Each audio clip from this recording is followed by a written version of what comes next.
following is a presentation of the Pontywood Sports Network.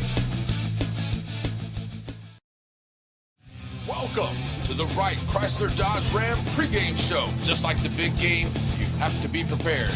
And the same holds true when it comes to buying your next vehicle. So be prepared by going to WrightChryslerDodgeJeep.com. That way you're ready to go when you hit the lot.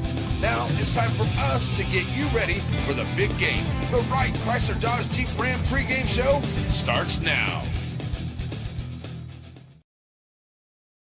Welcome, Rough Rider fans and alumni to Homecoming 2025. Rob Payne here, class of 1983, and our own Chris Watlington, class of 1985, is about to bring us the Homecoming Court presentation. Finally, it's in progress right now. But, Counselor, we're going to get right to it very quickly, aren't we?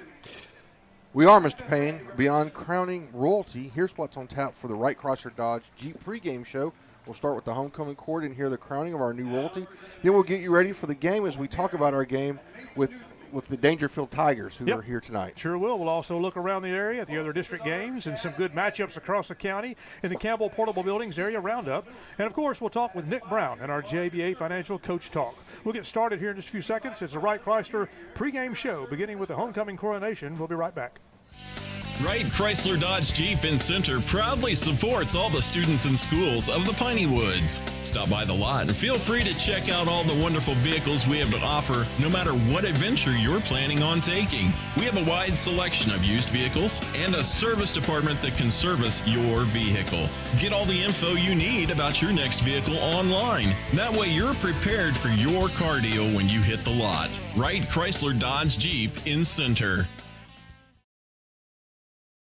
All right, everybody, welcome back to the Wright Chrysler pregame show. We're going to now turn it over to Chris Wallington, who is in the middle of announcing our court for the evening. Vice President. Those are your representatives for NHS. Representing the theater, Mary Kaw and Peyton Fountain. Mary is the daughter of Key Finn and Kyaw Sun. She has been part of the theater program for 3 years and was part of the district-winning one-act play last year. Currently, she serves as theater captain. Peyton is the son of Jennifer and Greg Fountain. He's been part of the theater department for the past 4 years and was an honorable mention all-star cast member in last year's one-act. Those are your theater representatives.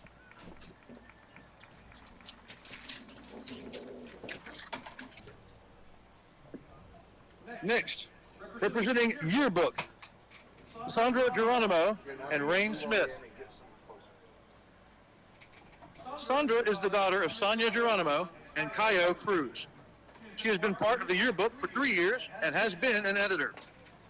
Rain is the son of Angel Smith.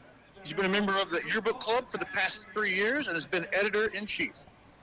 Those are your Yearbook representatives.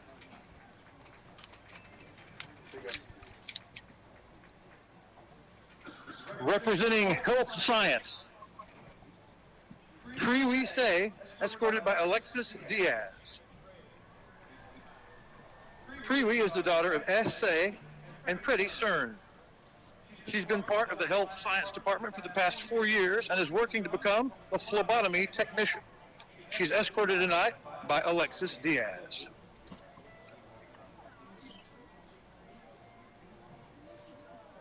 And representing UIL Academics, Michaela Anderson and Jack Wagner. Michaela is the daughter of Jenny and Aaron Taylor.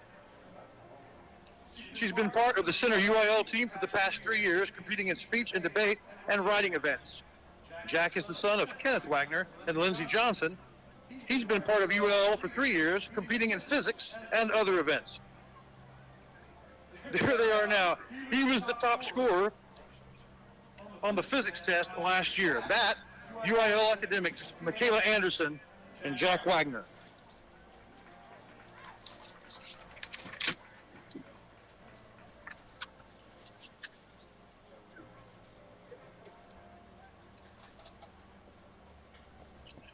Representing the Spanish Club, Heather Leon.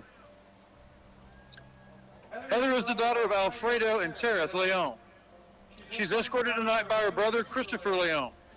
Heather's been involved in the Spanish Club for 2 years and has been serving as president for the past 2.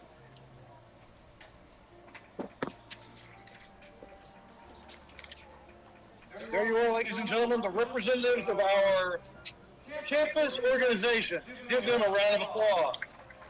Those are the representatives of the campus organizations. Now we will move to our duchesses for homecoming court. And now let's meet our 2025 homecoming court. We begin with freshman Ivy Mackey. Ivy is the daughter of Carmen and Ryan Mackey. She is escorted by Dylan Lout, son of Casey and Shad Lout. Ivy is an honor roll student and three-time All-Star World Champion cheer competitor.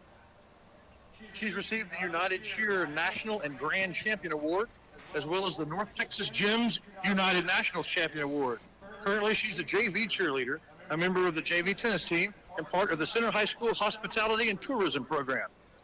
She is a long-standing member of the competition cheer team Extreme Cheer Apex and an FL Moffett and Center Elementary Spirit Day volunteer. She's a Diamond 8 volunteer and helps annually with the Built by Center Booster Club.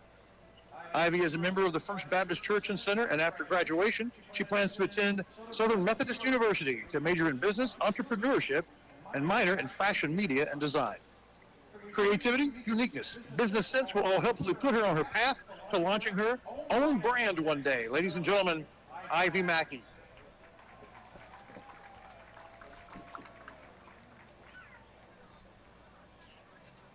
Also representing this freshman class, Faith Snyder. Faith is the daughter of Hayden and Kelly Snyder. She's escorted tonight by Colin Chandler, son of Dustin and Ashley Chandler. Faith is an honor roll student and won the 2025 President's Education Award for Outstanding Academic Excellence. She's also a 2024-25 tennis medal recipient. Faith is a member of the junior varsity cheer team and the JV tennis team as well. She's a member of the First Baptist Church and Center, and after high school, she hopes to become an anesthesiologist because she wants to play an important role in making sure patients feel safe and comfortable. Her hope is not to only succeed in the medical field, but also make a real difference in people's lives by providing care, compassion, and support for each patient. Ladies and gentlemen, freshman Faith Snyder. And now, representing the sophomore class, Bella Atkinson. Bella is the daughter of Shelley Frame and Justin Atkinson. She's escorted tonight by Keithan Horton, son of Brian and Renee Horton.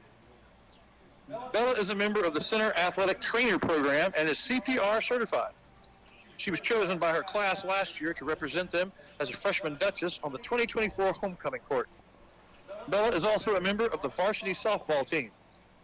After graduating high school, she plans to attend SFA to become a registered nurse, specializing in neonatal care. Ladies and gentlemen, Bella Atkinson.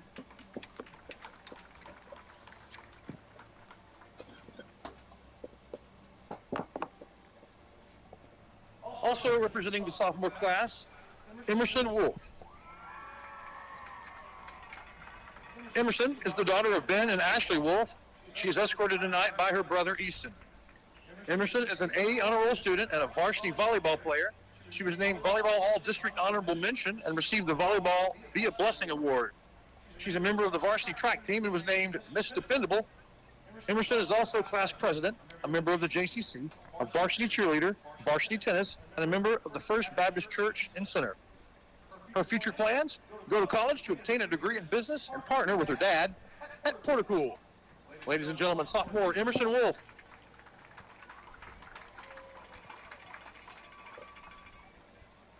And now representing the junior class, Miss Valeria Caporali.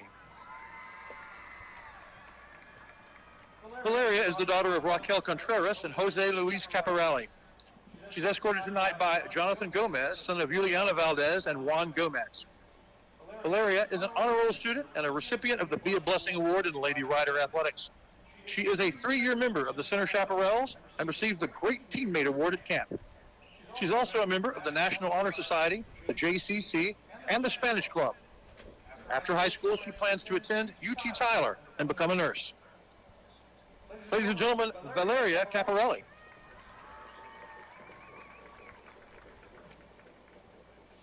And now fellow junior, Bailey Miller. Bailey is the daughter of Mr. and Mrs. Cody Miller and Ms. Heather Hughes.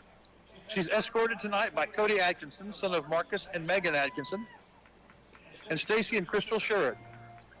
Bailey is an honor roll student and a varsity cheerleader. She's a 3-year All-American cheerleader and received the 2025 Lexi Jones Award. She's also a member of the Lady Rider varsity softball team, where she was a 2-year academic All-District. She also was awarded the Pillar Award her freshman year, a Rough Rider Excellence Award, and she was a 2024 Duchess. Bailey is also part of the NHS, and she's a member of the Ephesus Baptist Church in Shelbyville. After graduating, Bailey plans to attend the University of Texas and major in sports management. Ladies and gentlemen, Bailey Miller. We've now met the Duchesses. One of those will be Princess, and now we meet our seniors. We begin with Araya Edwards. Araya is the daughter of Shalonda Walker and the late Rashad Edwards. She's escorted tonight by Jeremiah Matthews, son of Tanisha Rector. Araya is an honor roll student, a member of the Chaparrals, where she's currently serving as 4th lieutenant. She is the social media manager for Student Council and a TMCF SOAR scholar. Araya is also a member of the JCCs. After graduation, she plans to attend college and then graduate school to obtain a master's degree. She's accepted letters to CSFA and Texas State. Her dream? To become an educator to work with students who need extra support and help them to reach their full potential. Ladies and gentlemen, senior Araya Edwards.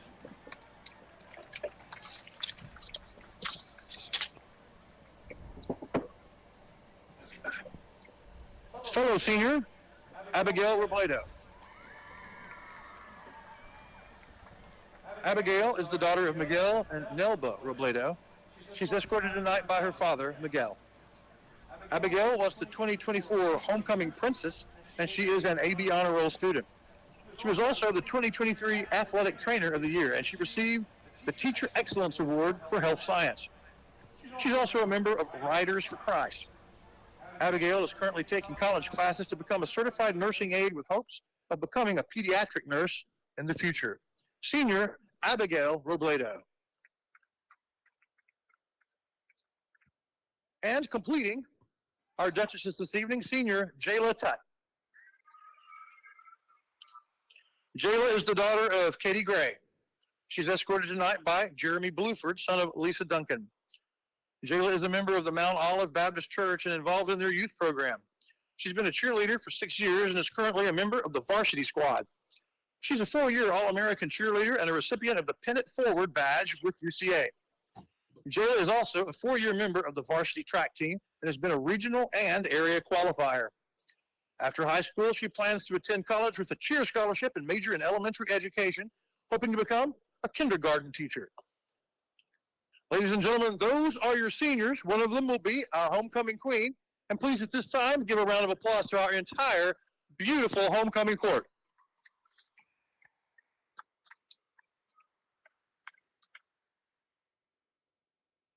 At this time, you can direct your attention towards the sideline at the 50-yard line. Our reigning 2024 CHS homecoming queen, Zareni Figueroa, will be joined by the children of the court, Callan Riggs and Presley Murphy.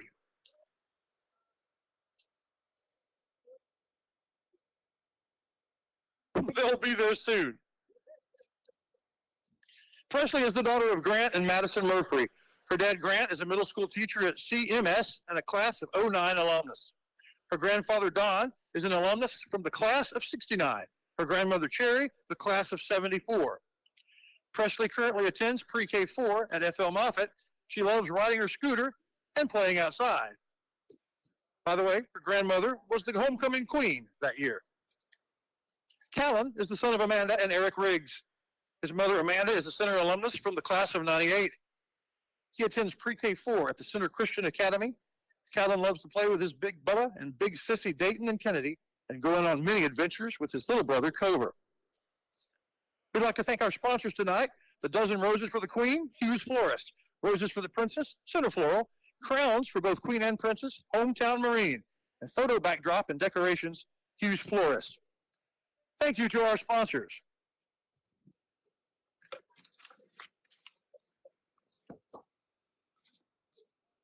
And now, the moment we've been waiting for. We will announce the homecoming princess and the homecoming queen, both of whom will be crowned by our 2024 queen. And now, our homecoming princess is Valeria Caporelli.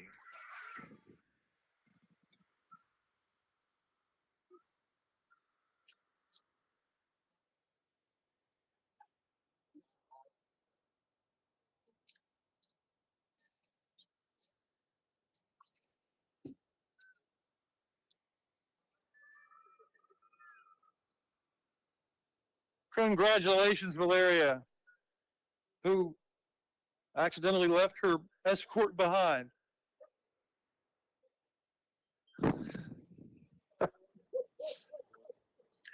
And now, ladies and gentlemen, the big moment, our 2025 homecoming queen. Please welcome Abigail Robledo.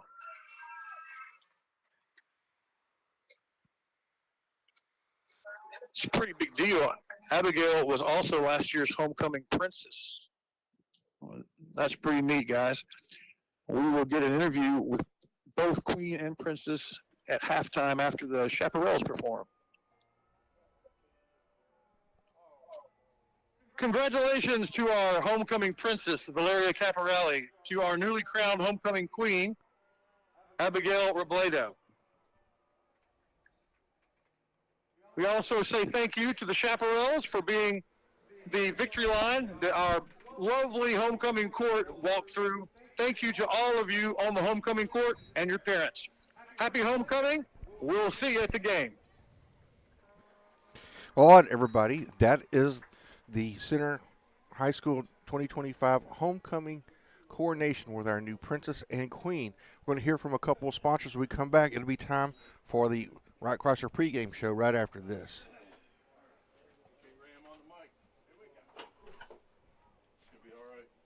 Yeah, we'll get to that. You know that Center Glass can fix your cracked windshield. But for the experts at Center Glass, fixing a windshield is just the beginning. Center Glass can also renovate your bathroom, turn your fixtures and shower into something entirely new and unique to your home.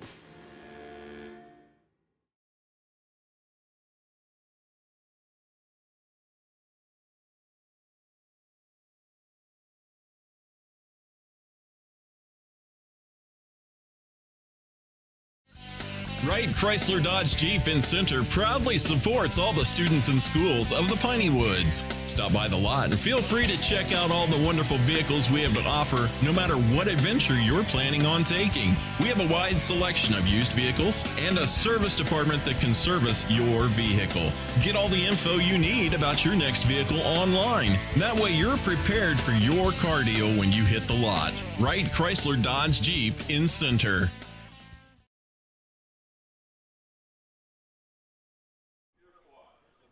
Everybody, welcome back. It's the Wright Chrysler pregame show, and I think it's time to go up to the blimp. Chris Wellington, are you getting the blimp on? I think so. Jay, are you there? Yes, sir, I am. Well, let's get him plugged in. There we go. Chris Wellington doing double duty tonight as the PA. Yeah, got it. And so, but he's the only one that knows how to get the blimp online. I got it. Jay, you sound like that you are definitely on your way, but it sounds like the blimp's moving fast. Jay, is it? Oh, man, we're moving about, 40 knots here? I don't know anything about airspeed, but it's fast. That's fast, man. Okay, so were you able to see the homecoming court from where you were? I haven't seen the blimp yet. Oh, let me tell you what. I mean, every year they just put on such a great show. It's a blast seeing it from up here. Yeah, I imagine. I never have. I'm envious. So it looks like our weather's good. Have you gotten anything from the National Weather Service? I have. Right now we're rolling right around 86 degrees Fahrenheit. Mostly clear skies and a beautiful sunset. Okay. Well, I look forward to all that. Thank you, sir. You are following 4 or 5 games tonight of interest, I understand. Sorry? You're following 4 or 5 games of interest, I understand, tonight. Yes, sir. I sure am. One, I'm real interested in the Carthage Chapel Hill game. Yeah. because that's going to be a shootout. But I think let me see if I have it right. Do you have a list of them there? I do, yes, sir. Okay, go ahead. Go ahead, tell me. Yeah, so to start us off, we have our former coach going up leading the Henderson Lions against the Gainesville Leopards last night. Ended up winning 56-7. Excellent. Okay. Next up, we have the Grand Saline Indians versus the Joaquin Rams last night. They took care of business. The Indians won 29-7. Okay. Joaquin Falls. All right. And keep on. Yes, sir. We have the Jefferson Bulldogs versus the Pittsburgh Pirates. Jefferson's up 7-0. Okay, already started. Pittsburgh has their head coach is our former defensive coordinator, so we like to keep in touch with them. And then Garrison Lovelady, I think, rounds it out, right? We have, yes, sir, the Lovelady Lions versus the Garrison Bulldogs should kick off around 7:30, so it'll be a good one. Great. Well, we'll call you back at halftime and get those halftime scores and the batter's halftime scoreboard up there in that Bowles Feed blimp. Thank you, man. Yes, sir. Thank you. Talk to you then. Bye. That's Jay Matney of Camp Pewanee and of the Bowles Feed blimp, Mr. Payne. How about that? Let me turn you up so you can talk. So you have the Hope Medical Injury Report? Well, we're all healthy. All healthy. Good enough. That's our favorite kind of injury report. All right, y'all. Well, that should do it for the injury report and the blimp. When we come back, we'll talk to Coach in the JBA Financial Coach Talk. You stick around. Wright Chrysler Dodge Jeep pregame continues. Wright Chrysler Dodge Jeep in Center proudly supports all the students and schools of the Piney Woods. Stop by the lot and feel free to check out all the wonderful vehicles we have to offer, no matter what adventure you're planning on taking. We have a wide selection of used vehicles and a service department that can service your vehicle. Get all the info you need about your next vehicle online. That way you're prepared for your car deal when you hit the lot. Wright Chrysler Dodge Jeep in Center.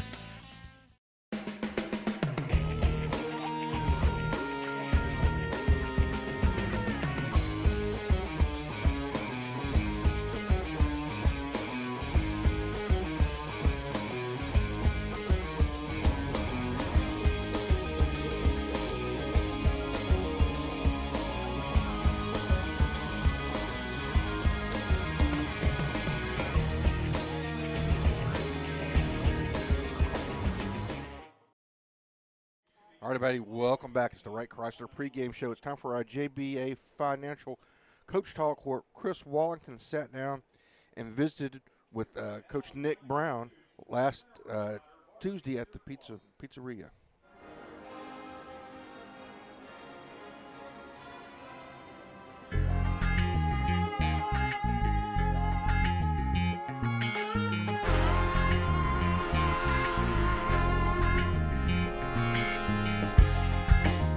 Thanks for being with us. Last week we met Louisiana Buzzsaw.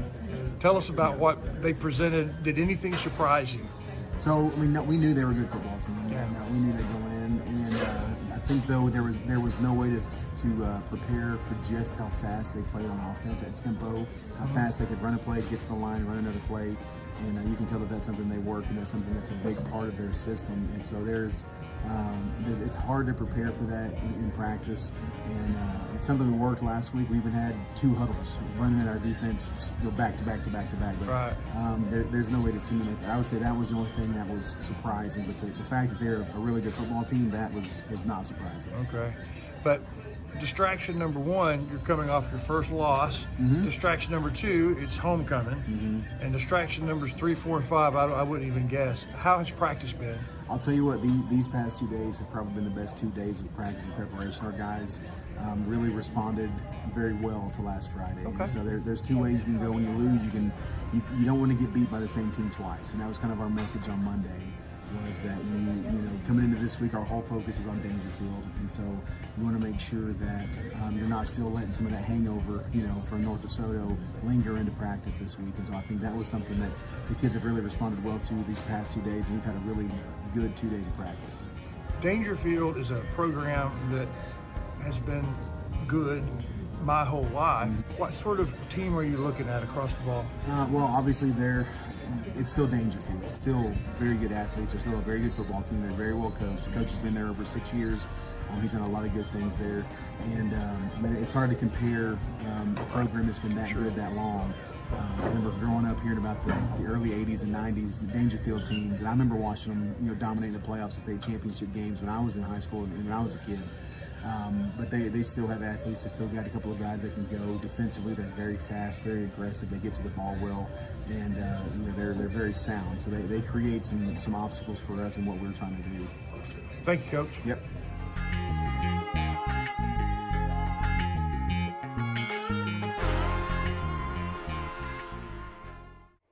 All right, thank you, Coach Brown and JBA Financial, which brings us our Coach Talk. We're here from JBA Financial, and we continue on with the Wright Chrysler pregame show right here live on NETSN. JBA Financial Services brings you Coach Talk, and there's a reason for that. John Black knows that when you're preparing for an important game, you need a plan, and they'd like to be a part of the details, the X's and O's of that plan. He's put together a good team, a coaching staff that would help you and your family get where they want to go.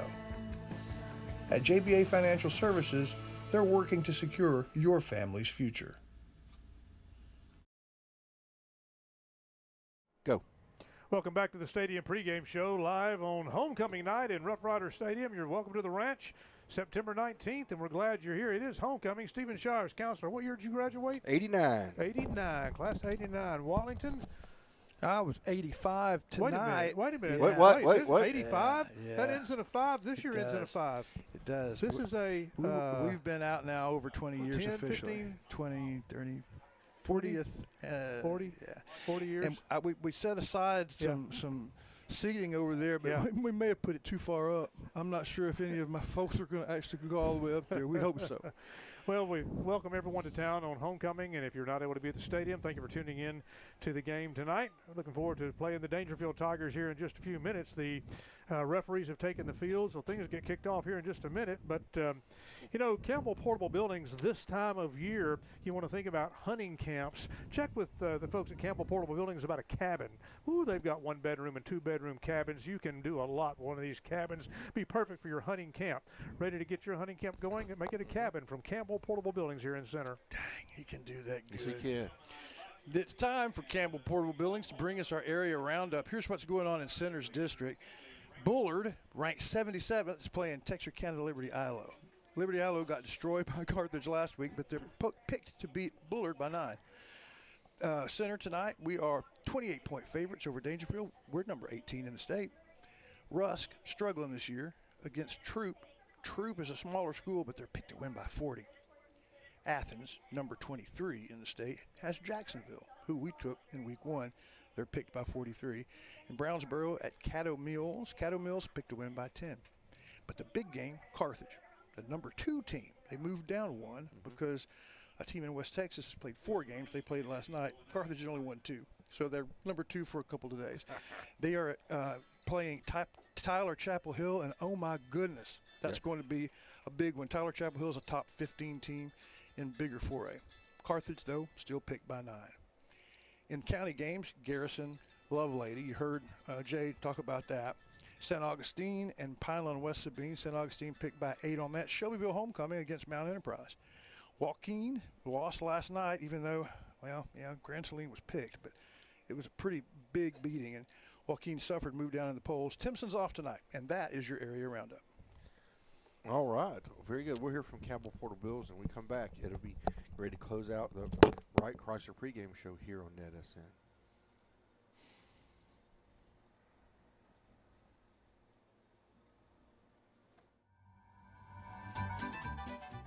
Hey Pug, come with me to Campbell Portable Buildings. You'd be surprised the variety of buildings you'll see. Oh, really? Yeah, I'm not going with you to a portable building store. If I go there, I'm going to see buildings that are portable. Well, sure, but those portable buildings can be turned into permanent elegance. They come in all sizes, shapes, and purposes, from storage to a beautiful dining or office space. Oh, yeah, Campbell's. Yeah, I knew that.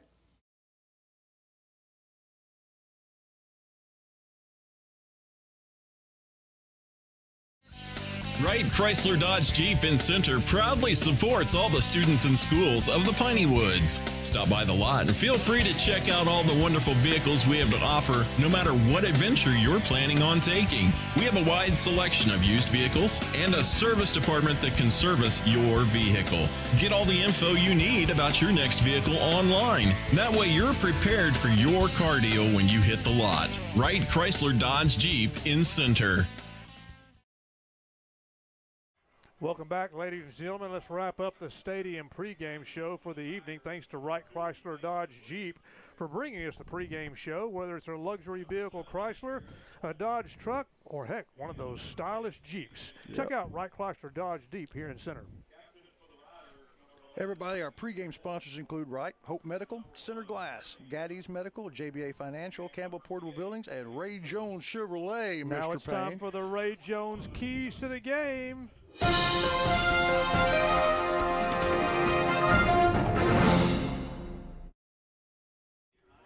So what? All right, Stephen, what do you think? Keys to the game tonight, Well, I mean, Counselor? Daingerfield, as always, talking with their live stream, they've got athletes on the outside and some guys in the backfield. But I think the keys to the game tonight, I think where we have the advantages is in the trenches up front when the offensive and defensive lines. And I think if we push them around, if the offensive line does what it does and bullies Daingerfield, I think we would run the football and win the football game. And the same thing on defense with our size. If we can, and what we do, if we can cause utter chaos. We've got a bully. Yep. Ray Jones Chevrolet brings you that. That concludes the Wright Chrysler Dodge pregame show. We'll be right back with the kickoff after this. Welcome to the Wright Chrysler Dodge Ram pregame show. Just like the big game, you have to be prepared. And the same holds true when it comes to buying your next vehicle. So be prepared by going to WrightChryslerDodgeJeep.com. That way you're ready to go when you hit the lot. Now it's time for us to get you ready for the big game. The Wright Chrysler Dodge Jeep Ram pregame show starts now.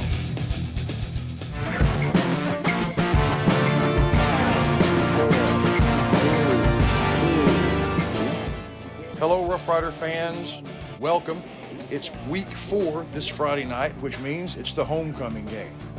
And over the decades, the years ending with 5 have brought us some thrills. First down, handoff, Bluford, try to get a little bit of space. Oh, he gets around the outside. He makes a cut. Oh, now it's a foot race. Oh, he could go all the way. This could be the longest touchdown in Rough Rider history. Kyle Parks back on the Gilmer 45-yard line. He rolls left. He goes deep. He finds Octavius. Touchdown. Now the quarterback keeper. Oh, another hole. They are taking brains to school in round 2. A good third quarter lead. The time in the game to dominate with the run. And there it is. Handoff. Brown to Williams. Williams is unstoppable.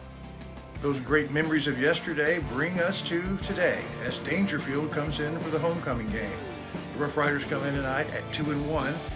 And still, they are number 18 in the state, top 20. Daingerfield comes in tonight at 0-3, but they're a great program who have faced some incredible competition at this.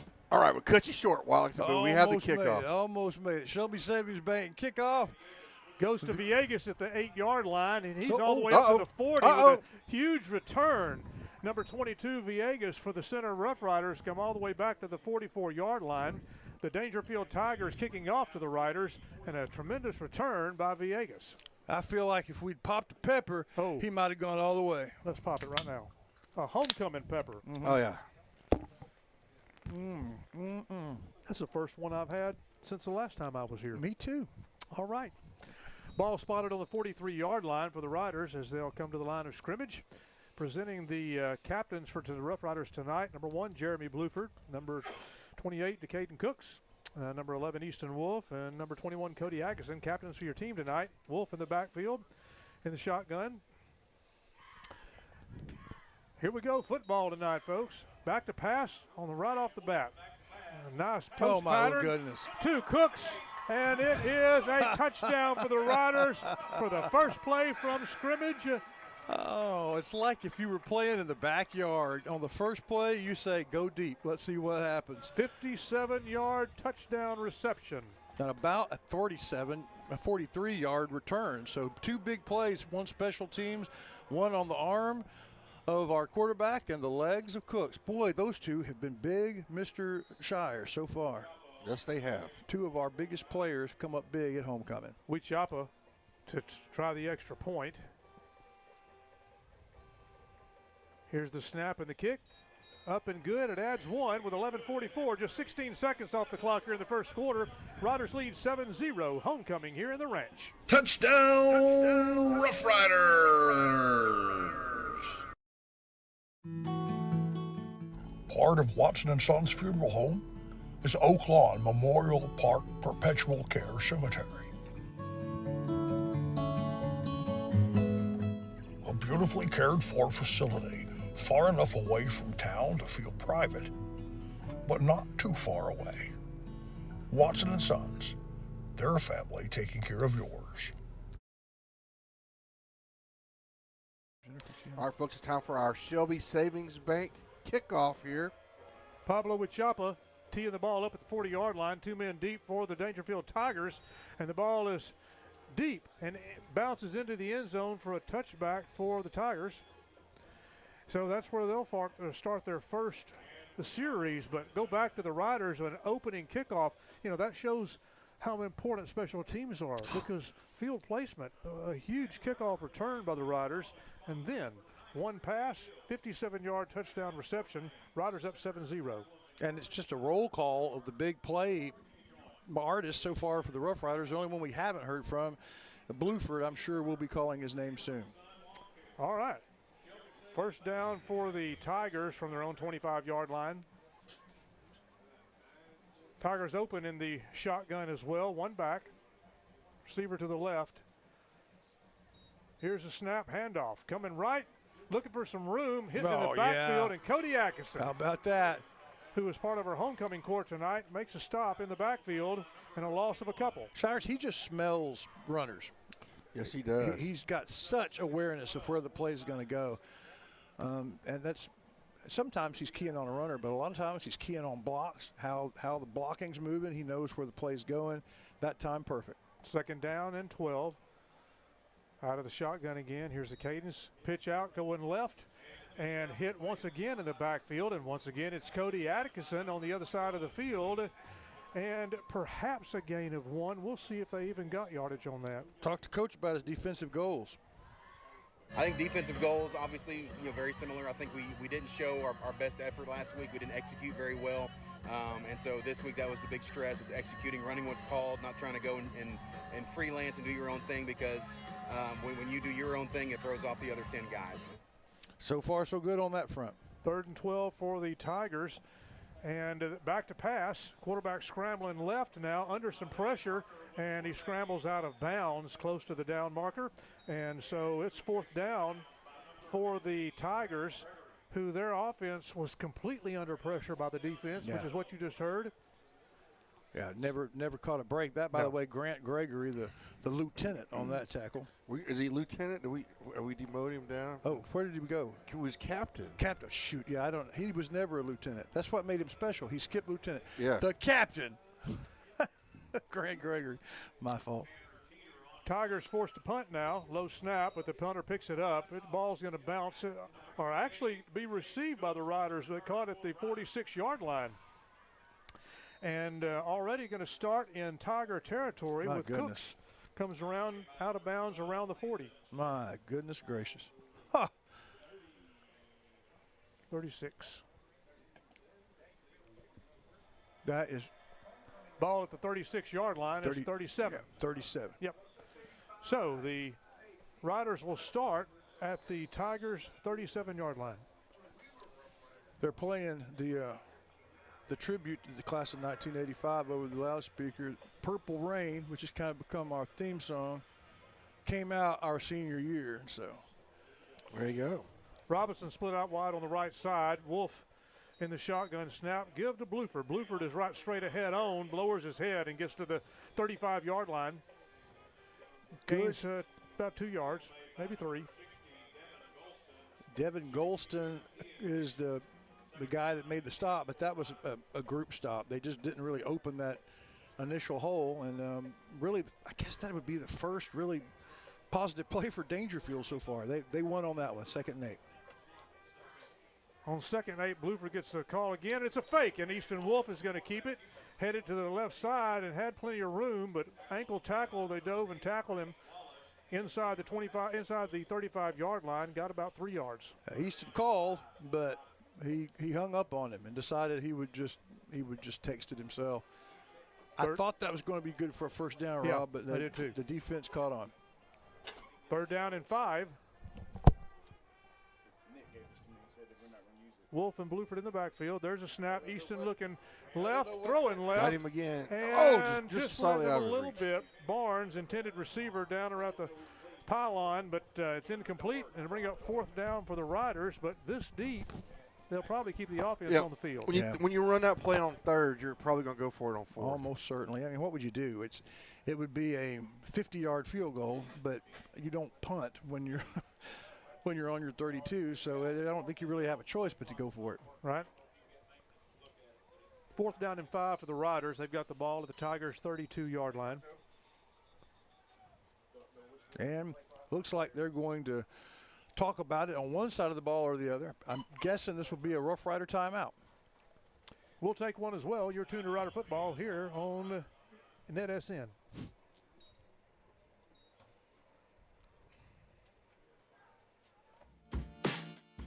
You know that Center Glass can fix your cracked windshield. But for the experts at Center Glass, fixing a windshield is just the beginning. Center Glass can also renovate your bathroom, turn your fixtures and shower into something entirely new and unique to your home. The team at McAdams Propane is committed to fueling generations of East Texans. And the work Billy Bob and Lisa McAdams started is growing under Josh's leadership. What began? We'll come back and catch McAdams later. Here we go on 4th down. It's like we're going to run a screen pass. And they Nicely got to defended by Daingerfield. Big number 62 got his hands on it, knocked it down, and so that screen pass never had a chance. So chalk one up for Daingerfield after giving up a touchdown on the first play from scrimmage and going backwards and net minus 2 yards on their first possession. Rough Riders get a good field position and only get 5 yards in 4 tries. You know, Daingerfield got to be excited about that. So yes. They'll be riding the high as they come out on 1st down. One would think. At their own 32-yard line. 9:07 here in the first quarter. Riders lead 7-0. Rider defense was extremely tough on the first series. We'll see where they are here. Yes. Stuffing the run everywhere they could. Little communication issues on the field with Daingerfield. Now they got their receivers set on the left side. Snap, fake, throw, hitch pass off the fingertips of the intended receiver. It's incomplete, 2nd down. Nerves galore from the quarterback. When it just let go of the ball too early, sailed over his receiver and left the receiver out in the wind. Fortunately, Rough Riders weren't quite there to make the hit, but 2nd down. So we saw just there, Dr. Collard down on the sideline. I've got a good shot of the band there very briefly, and here goes 2nd down. Pitch left and some room to run. 1st down yardage and more. Looks like, oh my goodness. About 18-yard run. Grant Gregory keeps being from what could have been a touchdown for sure. So 1st down at midfield. A good stop by the Riders at midfield, and boy, Daingerfield's pumped up about that. Yeah, that had potential.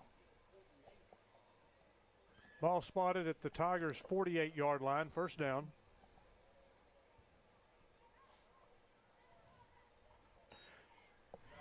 Running back right up the middle.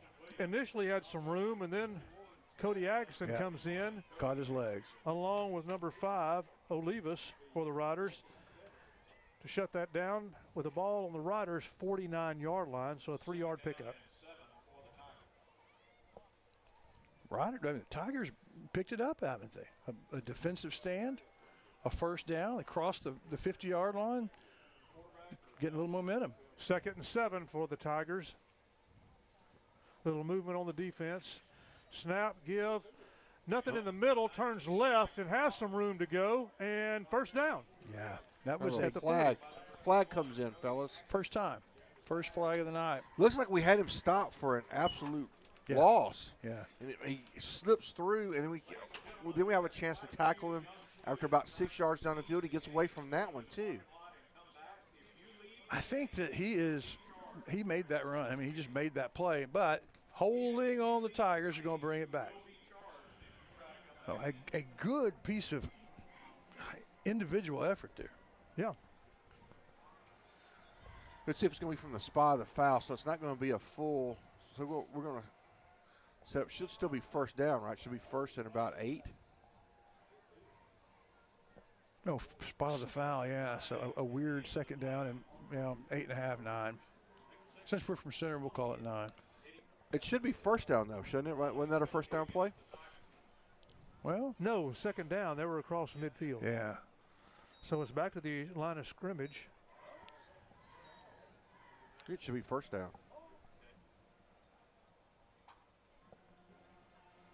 Snap, quarterback back throw, looking, throws, intended receiver on a crossing pattern, incomplete, brings up third down.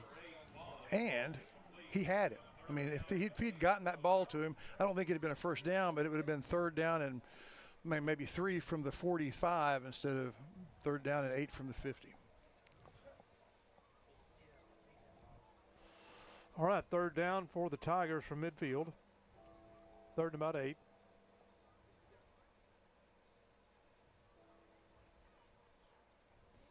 Tigers line up with receivers on both sides, one back. Quarterback looking again, scrambling right, looking downfield, pumping. Now he throws. And the ball, the diving reception by the receiver, and the referee says no catch. No catch, but boy, that was almost making orange lemonade out of lemons. The pass fluttered, and the receiver came back. Remind me about when you graduated from high school. They had a scene called Duck Hunt. That was a duck, baby.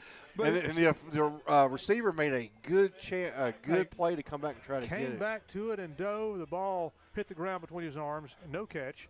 And it brings up fourth down for the second time tonight. The Tigers punter comes in. He stands at his own 38-yard line. Oh, they rushed. And they rushed that punt, but it gets off a beautiful punt that's going to bounce at the Rider 10 and go out of bounds. Yeah, that's about as good a special teams play as you'll see. All right. Like the special teams play when nothing happens. We also talked to Coach about his offensive goals.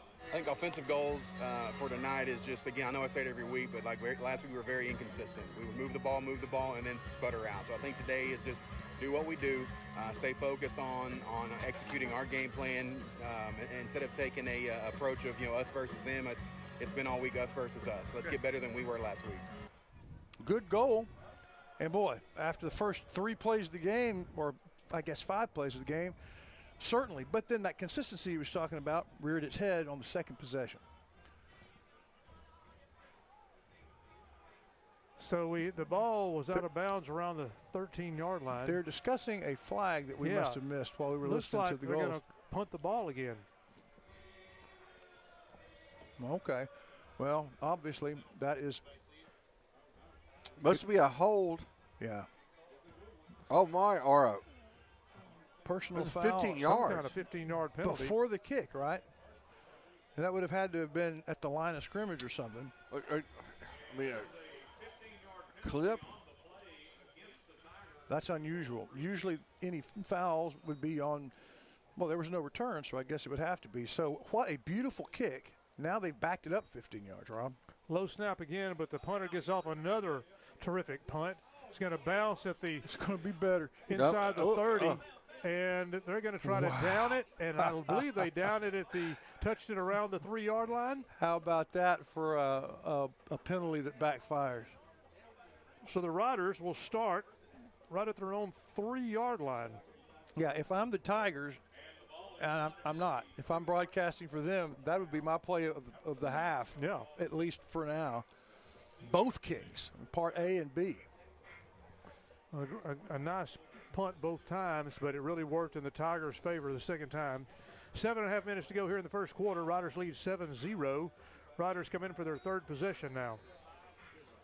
There was a great a tailgate right before the game put on by the athletic boosters and a lot of cooking out. It's about time to start cooking out as fall gets here. Go buy McAdams Propane for your outdoor kitchen and supplies. Riders are going to line up, quarterback in his own end zone, snap, and they're going to hand off. Bluford coming left, and then looking for some room to run, gets back to the line of scrimmage and not much more. That defense is fired up. Yeah, I think Shut he should it down and second down. I think he should have cut it up sooner. He had a lane. He had a lane. He was trying to get out and make a big run. Sometimes the 4 or 5 yard run is better than taking the chance. He was feeling that 99-yarder. Yeah. This one wouldn't have been just 97. But you're right. They strung it out, and only a gain of 1, 2nd and 9. Second down. Bluford and Wolf in the end zone. And it's Bluford give this time, but play gets whistled dead.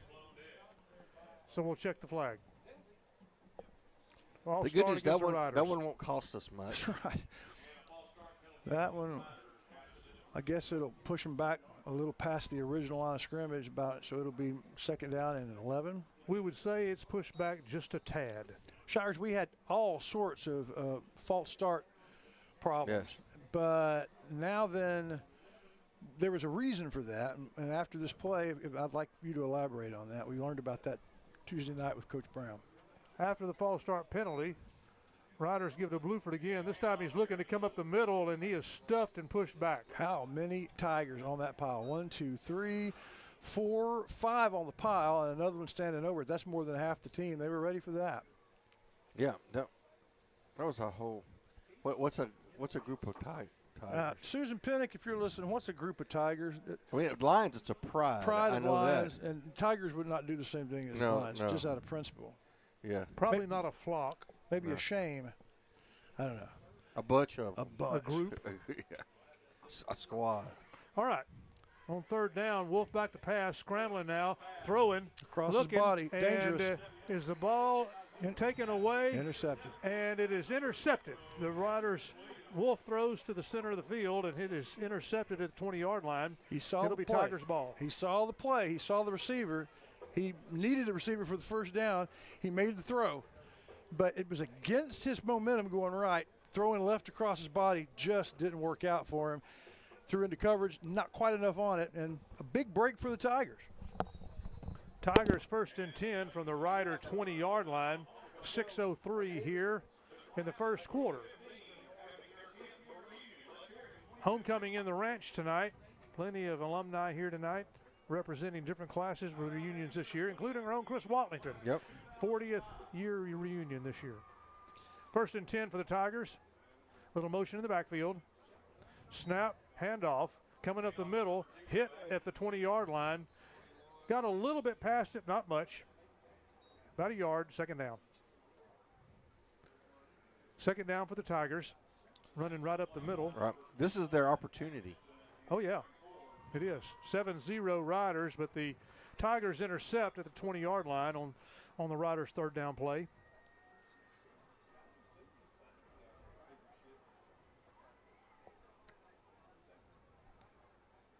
Tigers line up 2 receivers to the right, 1 to the left, 1 back. Hand off to the back. He comes up the middle again. Grabbed as he hits the line of scrimmage. Looks like number 5, Olivas, is the one. 25.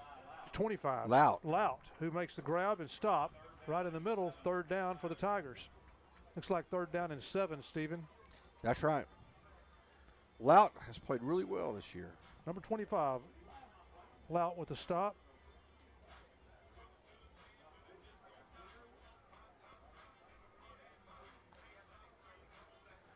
This time the Tigers put their 2 receivers on the left side.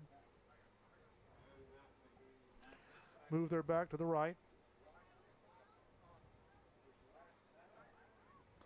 Snap, fake, back to throw. Looking towards the end zone, scrambling left. Oh, he's going to try a lot to of run, space. And he slides. But he slides short. To the 10-yard line. He starts to slide on about the 13. Yep, they're going to mark him down. You're right. Looks like they're going to mark him there at the 13. He is short. Yeah, I thought he'd get the 1st down. That was So the Tigers with 4th down and about 3 yards after I think starting he could have got position. all of that and slid. I think didn't know quite where he was. Right, just lost a little presence where he was. So on 4th down, the Rider defense jumps and flag comes in. And we'll check Mr. Whitehat, who turns to his talk. They're going to say offsides, Riders, encroachment. And that's enough 5-yard penalty will give 1st and goal to the Tigers. Hard count, something down there to make them jump. Very smart play there by the Daingerfield quarterback to draw us off sides. Washington, he slid early and put him in a 4th and 3, but then was able, with his cadence, able to draw us off sides. 1st and goal from around the 8-yard line. Snap, handoff. Number 19, with an extra effort, plunges into the end zone. The Riders thought he had him wrapped up at the line of scrimmage. Not very many running backs. In fact, I don't think any have had a run like that where they just lowered their shoulder, took on center tacklers, and won every time. He didn't just beat one. He beat several purple jerseys. And that's the first score of the game, 7-6. Going to kick the extra point to tie it. And, man, it was all fireworks for center in the first 3 minutes of the game, but the tide has slowly turned, has it not? It has. It has. The Tigers are trying to tack one more to tie it up. Snap, it's a low snap. It bounces to the holder, and the Riders shut it down. Extra point, no good, and the Riders still lead 7-6. 3:49 here in the first quarter. You're tuned to Rider Football on NETSN.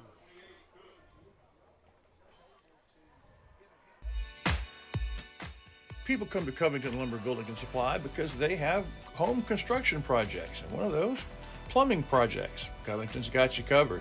They have the showers and the tubs to get you started, and they have all the different fixtures and lots of different choices to round out the project.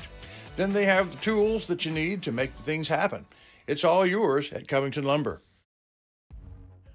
Batters Law Firm is your first choice in personal injury law.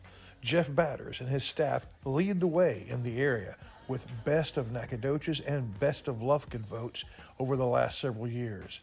If your case matters, it's got to be Batters. All right, everybody, welcome back. It's time for our Shelby Savings Bank kickoff. This one not as good as what we like. We like it when it's the Riders, but this is going to be a kickoff from Daingerfield. Ball teed up on the 40-yard line. Daingerfield kicking from left to right. Couple of Riders back deep.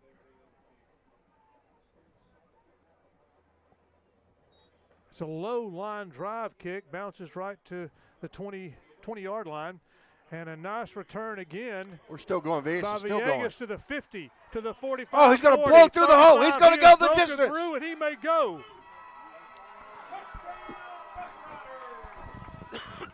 An 81-yard kickoff return. An 81-yard kickoff return by Jason Villegas. He has been on fire tonight. His first kickoff return was 47 yards, and that one was double that. Touchdown, Rough Riders! Yes, what a great play there. I mean, that was well blocked. Vegas made a couple of really good moves, got to the middle of the field, and then just exploded through the gap in the defense and was able to get into the end zone.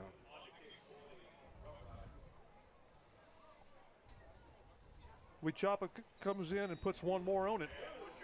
14-6, Riders over the Tigers, and you're tuned to Rider Football on NETSN. Hey, y'all got a dirty truck. Well, then take it to Joe's Car Spa for a spa day. At Joe's, they make them shine. And they're standing by to work with the community. They was elected best of Shelby County this year, and it's called Joe's, but it probably ought to be called Reed since Reed Grant owns it. So, Billy Don, when it's time for your car or truck to have a spa day, where do you take it? I don't know where.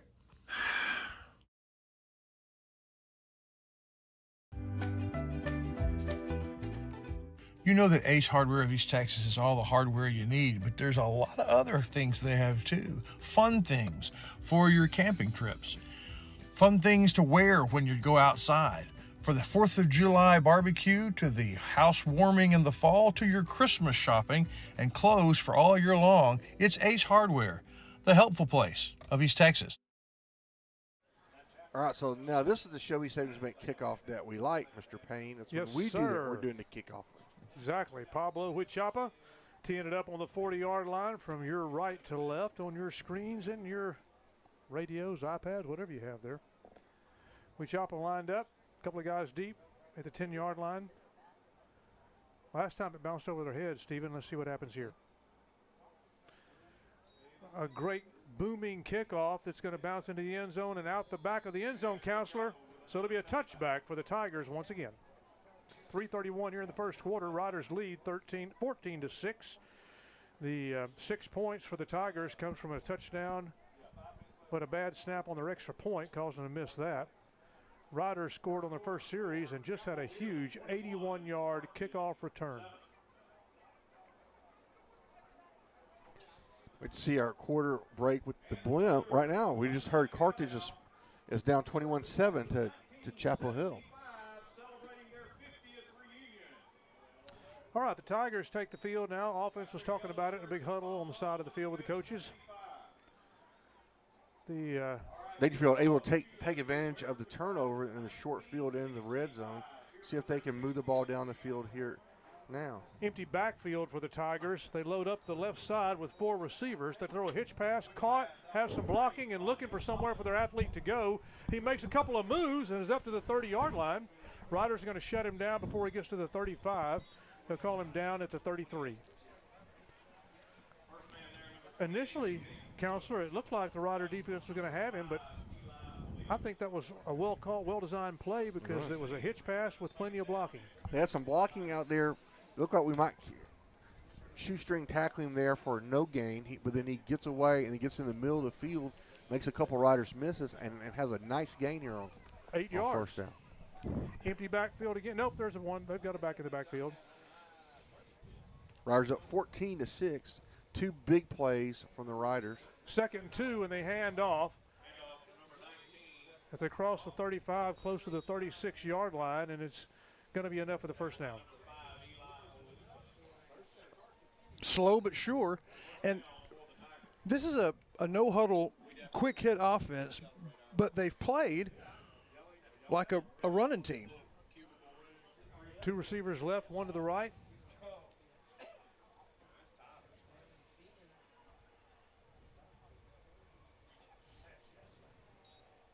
Handoff, going left, looking for some room, grabbed from behind and tackled at the 40-yard line.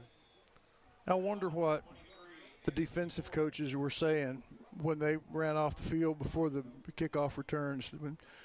Let a guy run through several tackles for a touchdown. I bet they had a few things Coach to say. Hub is probably not happy. No. Anthony Torres with a stop for the Riders. Ball spotted at the 40-yard line. 2nd down and 6. 1 back. There's a snap on 2nd down. Pitch out to the right, coming right, and up to the 45-yard line. Stop just short of the 45 at the 44. It's going to end up being 3rd down at about 2. But you see what I mean? They're lining up in the spread and then running it. Yep. 4 yards in a cloud of dust, or hey, you know, whatever works. Whatever works, and they're making it work. And that's kind of become a thing. You don't necessarily like that style, do you, Char? Oh, no, I find it vastly irritating. 3rd down and 2 from their own 44-yard line. There's a snap, handoff, and he's going to come left. Number 19 has a first down and more into Rider territory, still on his feet to the 30, and tackled around the 25-yard line. Big gain for these Tigers. This number 19 is pretty good, y'all. Yep. Found his hole that time.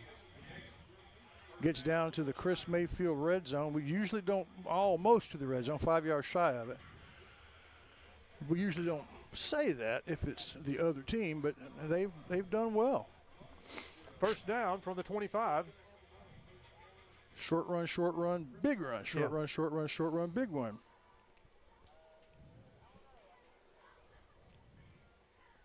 Out of the shotgun for the Tigers. Back to pass, looking right, throwing for the end zone. Has a man, jumps up, flag comes in. Coverage by the Riders, provided by Robinson. He was right there with the receiver. Let's check the flag. But he couldn't get turned around. It was a bad pass, underthrown. And he was between the ball and the receiver, but you got to turn around, and he didn't. He just plowed in to the coverage, and that will be 15 yards, not spotted the foul, so that helps a bit. First down and goal from exactly the 10. So the Tigers will be at the 10-yard line, first and goal.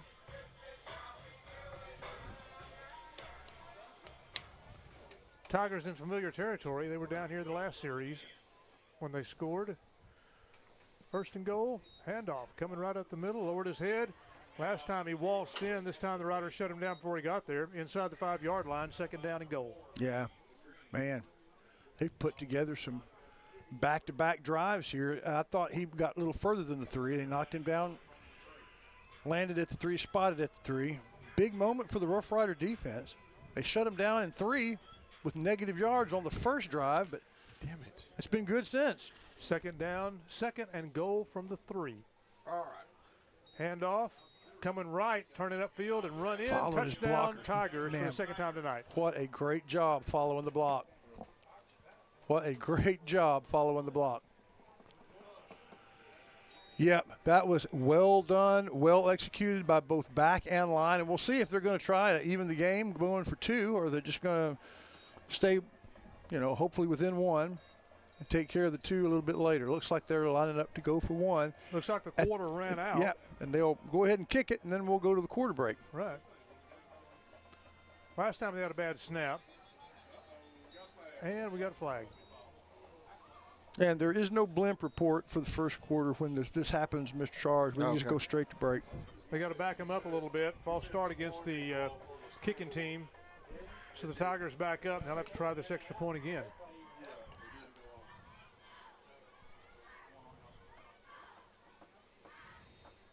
Yeah, make this a little more challenging. He hasn't really had a chance to kick yet. Bad snap and a penalty. There's a snap. There's the hold. The kick is up. And it's no good. Wow. Huh. From here, so it the 0 for 2. Oh, Tigers are 0 for 2 on extra points, and it's 12-14. Riders still lead. You're tuned to Rough Rider Football on NETSN. Shelby Savings Bank has come a long way since it was established in 1982, and the good folks that work at Shelby Savings Bank really enjoy doing things in the community and for the community. And they would like to encourage everyone to please shop local. For all your banking needs, please visit these wonderful Shelby Savings Bank locations, with 2 locations in Center, locations in St. Augustine, Palestine, and Lindale.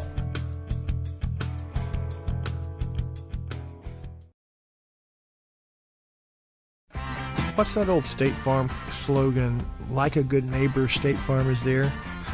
Well, that could not be a better description than Chris Mayfield of Mayfield State Farm. Since he came to town close to 20 years ago now, he has been the quintessential good neighbor. It's the same thing true of his insurance agency, Chris Mayfield State Farm. All right, welcome back. It's going to be another Shelby Savings Bank kickoff, this time again by Daingerfield. They have missed two extra point opportunities, and it's 14-12. Riders up. All right, we're beginning the second quarter as time ran out when that touchdown was scored. 12 minutes on the clock. Ball teed up on the 40-yard line, right to left. Shelby Savings Bank kickoff in the air. Riders get it at the 10-yard line. Bluford up to the 30 and get him out of bounds around the 35-yard line. Another good one, not quite as good as the other 2, but still a good field position. You know, Bluford is big and strong and fast, but our other running back is fast and quick. Yeah. And he's able to make people miss laterally. The Gale Sayers sort. Yeah, in a way that Bluford doesn't. So it's really a great compliment. It is. Our 2 guys.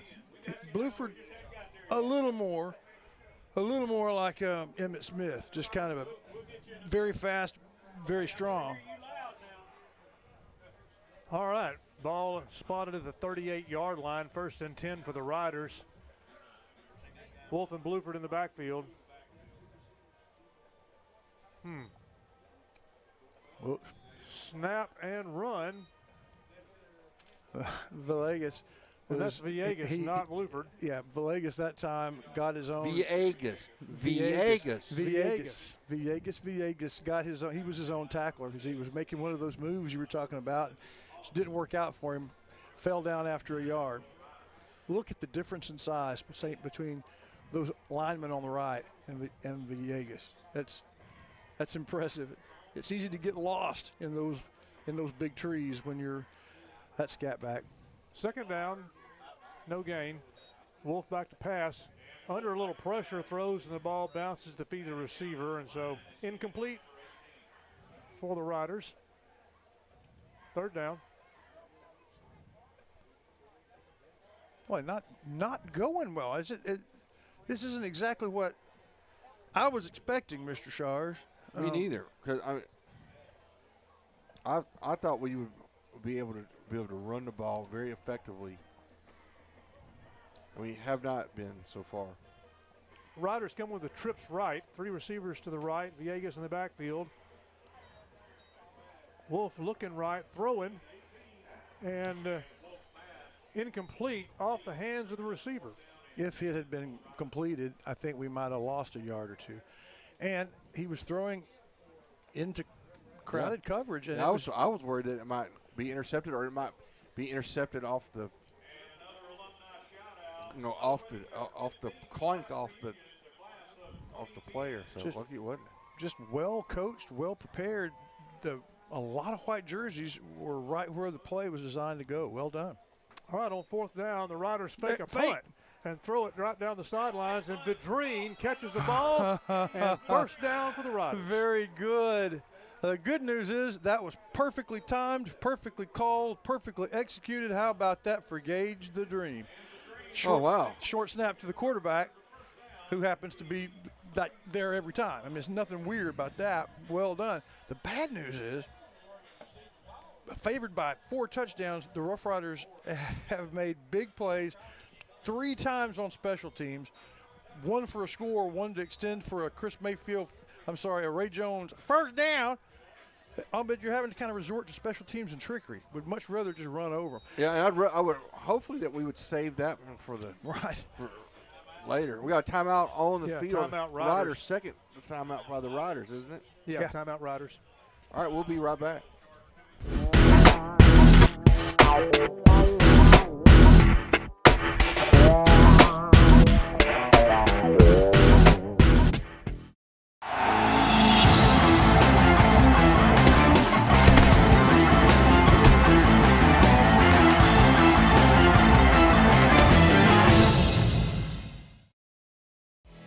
The Friday night lights are shining, and we are teaching driving. CDL Training Academy is your resource to a better career. Come and get trained and get tested right here in Henderson, Texas. CDL Training Academy. Visit our Henderson, Texas office or online at cdllearn.com. Have you sustained a bone, joint, work, or sports injury? Problems with mobility or movement? Suffer with pain? Contact Azalea Orthopedics. Our specialists serve patients across East Texas. For proven, trusted medical care, you have a choice. Demand Azalea. All right, here we go. Wolf is going to take it himself. He gets away from a couple guys, but then the Tigers are – do we ever hear back from what a group of Tigers is? A swarming Tigers defense shuts down quarterback Easton Wolf's run. And it brings up second down with a loss of a yard. Susan's got a group of adult Tigers is called an ambush. That's what Susan Pinnock says. I believe Susan Pinnock's going to know. Thank you, Susan. Man, this has been a very accurate description of the last roughly quarter of Tiger defense. An ambush of Tigers. Thank you, Susan. We can always count on Susan time. Pinnock to answer our 11, science-related back questions. to throw, and under pressure, and they're going to sack Easton Whoops. Wolf. By his and a face flag mask. comes in at the end of the play. He was trying to get away, and they reached up to grab him to not get away and grabbed his face mask. That's going to be a fortunate play for the Riders. Yeah. And it's a a foul that was kind of created by the hustle of Wolf. So the penalty That should be. against, It's gotta against be the face Tigers. mask. But they did get penetration. They got pressure on the quarterback. Yeah. And now 15-yard penalty puts the Riders deeper into Tiger territory. Yeah, so the Riders catch the break, and they get the new Ray Jones Chevrolet first down, but they haven't earned much the old-fashioned way on offense. All right, snap, give, and Villegas running in through the middle, looking for some hole, some seam, and gets just past the line of scrimmage for about a yard gain. 1 yard gain. 2nd and 9 for the Riders here in the second quarter. They lead 14-12. Tigers have scored a couple of touchdowns, but converted 0 extra points.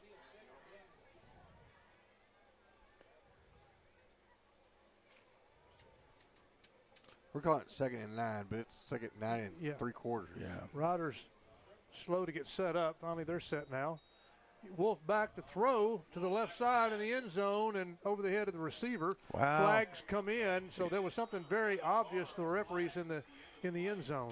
Oh, I'm glad for it if it's against them, but I think that's – I don't know about that call. Because, Right. I mean, they got, he has a right to be back there. The back judge called it. The side judge closest to it did not. When the back judge threw the flag, Right. the side judge went ahead and said, it shouldn't "All right, be I'll pass do it." interference. If there was some kind of hold or something, that maybe that would be correct. But And maybe there was, because he had him. Pass interference. Yeah, interference. Right.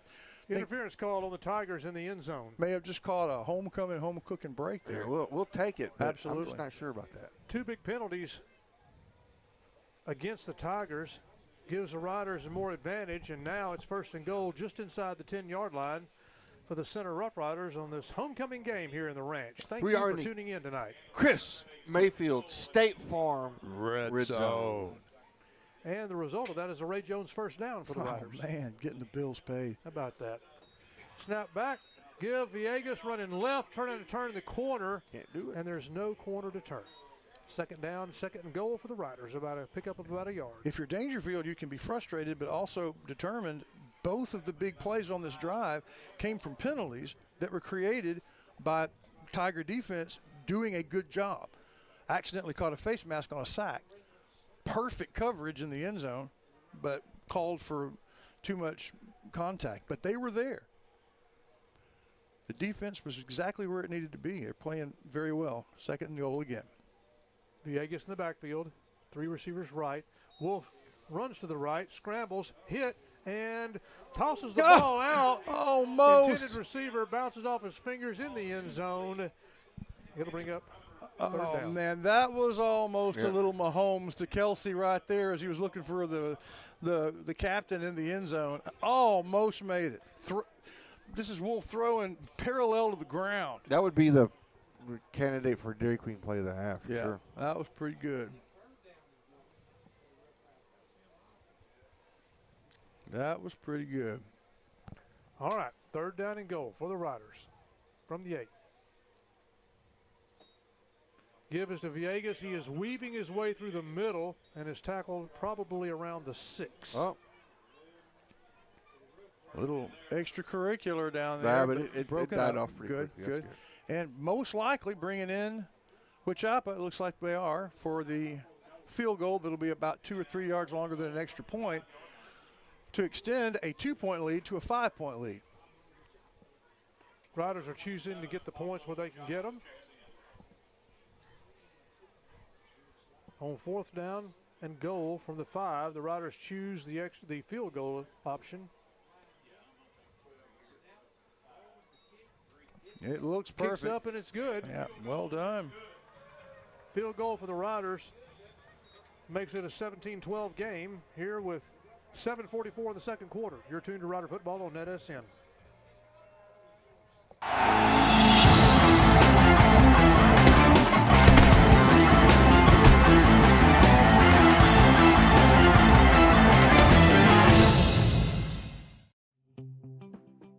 So if you need a new set of tires, Center Tire's the place to go? Check. What if you just need one tire repaired? Check.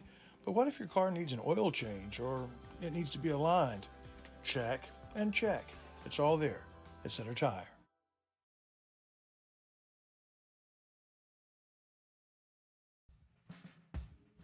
The team at McAdams Propane is committed to fueling generations of East Texans, and the work Billy Bob and Lisa McAdams started is growing under Josh's leadership. What began in Center has grown into Livingston and Marshall, Henderson and Carthage. For propane, it's McAdams. Everybody, time for another Shelby Savings Bank kickoff here with the Riders up 17-12. Here with 7 minutes. I got to get the scoreboard adjusted. 7 minutes and 44 seconds to go here in the second period. Chapel with another booming kick. It's going to be He's going to bring it out. End zone, and they're going to bring it out. That is and look for some kind of return. And the Tigers bring the ball out around the 15-yard line. That was a questionable choice. Turned out to be a bad choice. I mean, I didn't want to say anything until he was tackled. But right. With 7:35 here in the second quarter, the Riders lead by 5 points, 17-12. And the really good kickoff into the end zone. The Tigers choose to bring it out. And with the Shelby Savings Bank kickoff, the Tigers return to the 15-yard line. That's where they'll start 1st and 10.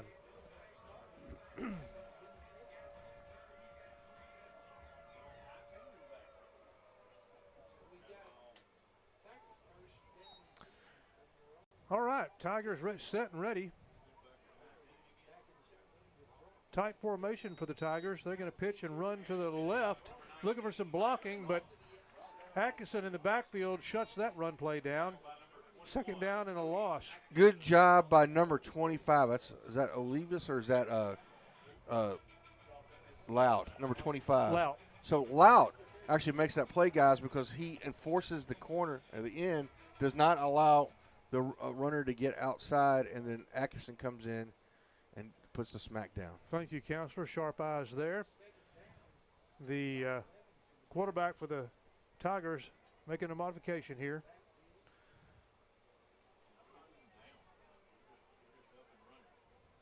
On 2nd and 12, they're going to run it up the middle. Well, they're going to try, and there is nowhere for the Tigers to go and to bring up 3rd down.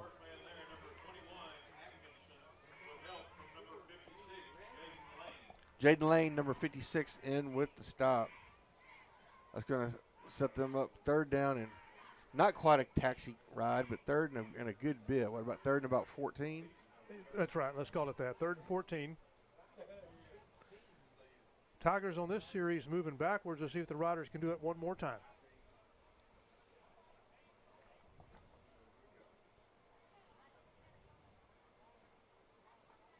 Tigers quarterback out of the shotgun calls for the snap. Looking, waiting to throw.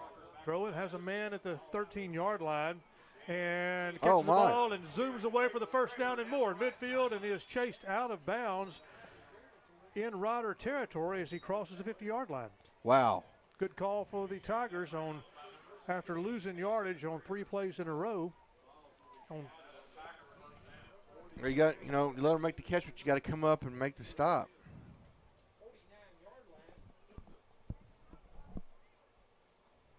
First and 10 for the Daingerfield around midfield. Nice job by the Tigers to pick up that 1st down.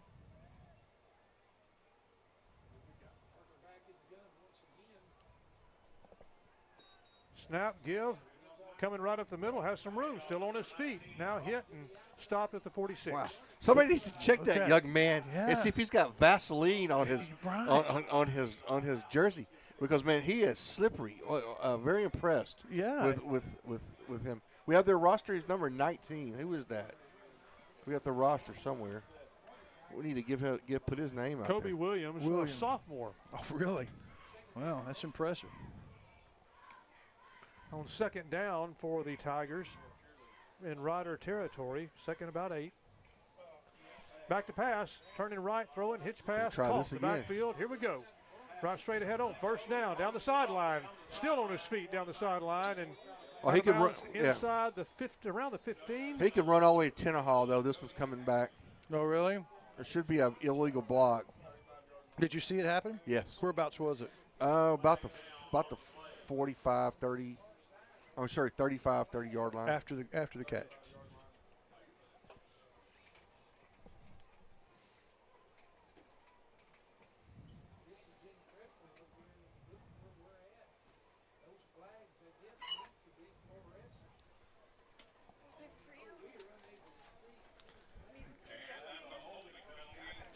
Yep. I think it's an illegal block. I think it was a block in the back.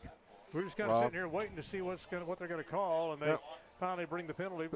No, it's going to be a hold, right? Because it's going to be from the spot of the foul, and it's just going to set up about the same. Second down and about 8. Well, Daingerfield hates that. It's going to be second down and 7 or 8.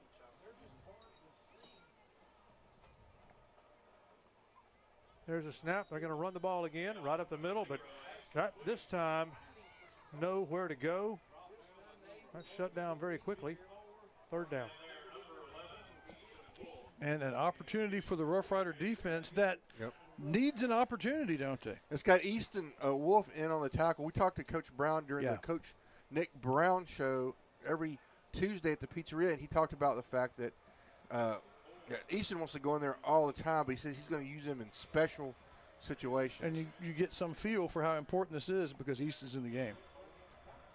Third down now. Loss on the play, so third and about 9.5.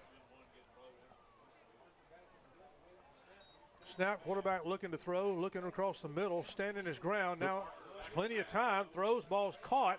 Breaks one tackle to the 40, to the 35. Breaks a tackle again. And tackled at the 35-yard line. He's going to have the first down. But it's enough for the first down. Now, I thought there was a block. I thought there was a hold right there to keep the sack from happening, but they did not. The referee did not call it. So that means there was no hold. There was no hold by definition. Well, then that means there was an excellent block. Right, yeah. Excellent block with hands. But that was a really good move to get to make Grant. If Grant misses, it's a good move. All right, 1st and 10 for these Tigers. High snap, quarterback brings it in, handoff coming right up the field to the 30, to the 25, to the 20, and out of bounds inside the 15-yard line. Another first down again, and good run by the Daingerfield Tigers. Ball spotted at the 11-yard line. 1st and 10 from the 11. Is it? Are they throwing the sticks down? So if it's at the 11, right, they can get a first down without scoring, right? Yep, they can. That would be difficult, but they could. 3:47 here in the second quarter. They're calling it first and goal, or are they going to put the chains out? Let's see. They got to get everything set correctly. So yeah, there's going to be right. So they can get a first down. Yep. Down on the handoff coming left and tackle Atkinson in the backfield, and tackles made at the 15-yard line. Okay, Atkinson taking care of stuff. Loss of about 3, 2nd and 13. 3.5 minutes to go in the second quarter. Riders lead by 5, 17-12. They've had the Tigers back several times, but these Tigers have been resilient on this drive and have made a couple of big plays to get the ball in deep in Rider territory. 2nd and 13. Quarterback looks to throw, scrambles right. Scrambles left, and looks like he may want to just run. And they got it. And Wolf, quarterback for the Riders, tackles the quarterback for Daingerfield. Quarterback to quarterback. Then he turns around and helps him up because, they're brothers. But, boy, what a big play for the Riders and for Wolf. Another loss on the play, and it's going to be third down and about 18. Man, we're getting down close to halftime, y'all. This is a big play to see if the Riders get the ball back. 2.5 minutes to go. Well, I mean, what kind of field goal kicker they've got, but if they get some yardage on it, they may want to kick the field goal. Yeah. 3rd and 18 after having the ball up to the 11-yard line. Back to throw. Looking again. No, has plenty of time. This has ball worked. is caught, and ball is popped out. And then is it recovered in the end zone? They so strip the ball. He recovers it for his own touchdown. Wow. Before the ball goes out of the back of the end zone, the receiver that fumbled the ball. I think that may be the old-fashioned wheel route. I think it's a wheel route because it's the running back coming out, and I tell you what, they've moved down the entire length of the field on the strength of that play. Moved the field, and again had him before the first down. I mean, the pass was fine, but I didn't think he was going to get to the end zone, but he did. They're about to take, well, they have taken the lead. Daingerfield in for the extra point. The kick is up. The kick is good. For the first time tonight, they've made an extra point, and the Tigers lead by 2, 19-17, here at 2:16 in the second quarter. You're tuned to Rider Football on NETSN. People come to Covington Lumber Building and Supply because they have home construction projects, and one of those, plumbing projects. Covington's got you covered. They have the showers and the tubs to get you started, and they have all the different fixtures and lots of different choices to round out the project. Then they have the tools that you need to make things happen. It's all yours at Covington Lumber. Hey, if you're like me, lots of stuff is collected off up at your homestead. Call it down-home clutter. Well, the good news is there's a place for it. You ain't got to have a garage sale or a bonfire. You can take your down-home stuff to down-home storage. That's what I did.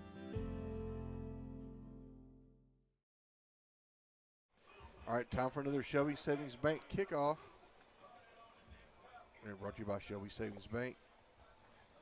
The Tigers lined up to kick off to the Riders from the 40-yard line. Got Riders at the 15. And Bluford picks the ball up, and he is going to. That's not Bluford. That's number 5. That's Olivas up to the 35-yard line. That's Eli Olivas, number 5 for the Riders, returning the ball up to the 35. And yet another good special teams return. But, man, since about 4 minutes to go into the first quarter, the Tigers have looked better on both sides of the normal ball, not on special teams. It's been tough going for the Rough Rider offense, and the defense has been struggling to tackle. Riders will start at their own 37-yard line with a little over 2 minutes to go here in the half. Daingerfield leads by 2, 19-17, as it's homecoming here in the Ranch, Rough Rider Stadium. 2 receivers to the right, 2 to the left. Handoff coming right, number 22, Villegas up to the 39-yard line.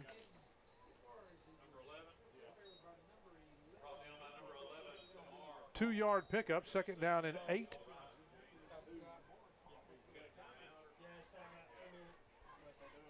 Looks like they're.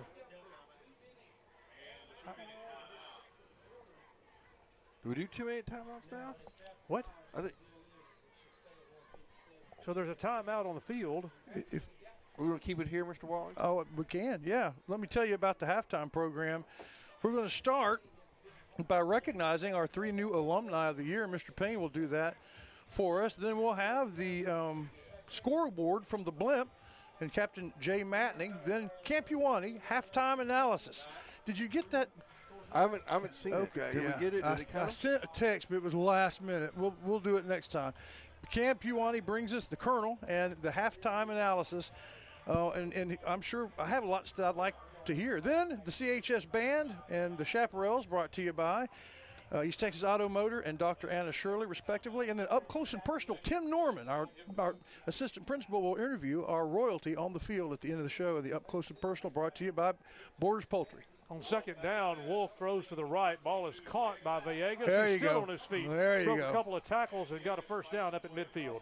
Very good, very good. Either running it out of the backfield or catching it. Nice job, Villegas. Jason Villegas.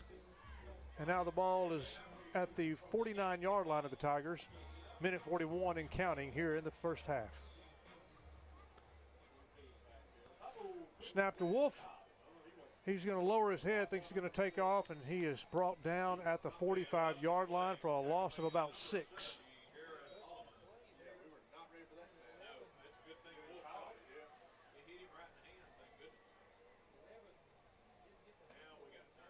No, a timeout probably from the Rough Riders. Now, if that's timeout Riders, that should be their third timeout, but I'm not sure who called the one about a few seconds ago. Well, critical moment of this game. And since we are not going to break, Shires likes to talk about the associative property does not apply to football. That's Just right. because you have one team you play and you have a result, if you then play that same team, common opponents, it's a different game. Yes. However, this team played the number 3 team in the state last week and were just they ran all over them. And at number 18, Center is struggling in a very even game. So hopefully in the second half we can pull out. But it kind of lets you know the distance between Pleasant Grove and us, except there is no associated property, so maybe it doesn't mean anything. 2nd and 16, and Wolf is scrambling. He's going to take off and run, and then he's going to pause and throw. Ball is caught at the 40 to the 30, and out of bounds inside the 30-yard line. Good heads-up play by Wolf to pause, stop and pause before he passes the line of scrimmage. Was there a flag on the play, though? And there is a flag on the field at the Rider 40. Did he go too far? No, I think it was a hold. It's going to be a hold. Hold against Center. Oh, and bring it back. Such a fabulous play on Wolf's part, wasn't it? It was just lots of movement and a good heads-up play by the receiver to be there for his quarterback, but they were protecting Wolf a little bit too much. So they bring it back. It was 2nd and 16. Now it'll be 2nd and 26. Minute 13 here in the first half. Daingerfield leads by 2. Riders line up. They're going to load up the right-hand side with 3 receivers. Wolf back, turns right, throws, and it's batted down. Deflected right in front of the quarterback. Well done by Daingerfield. And brings up 3rd down for the Riders, 3rd and forever.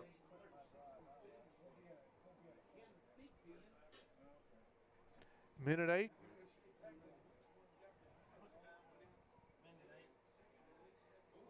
Ball spotted at the 35-yard line on the Riders' end of the field.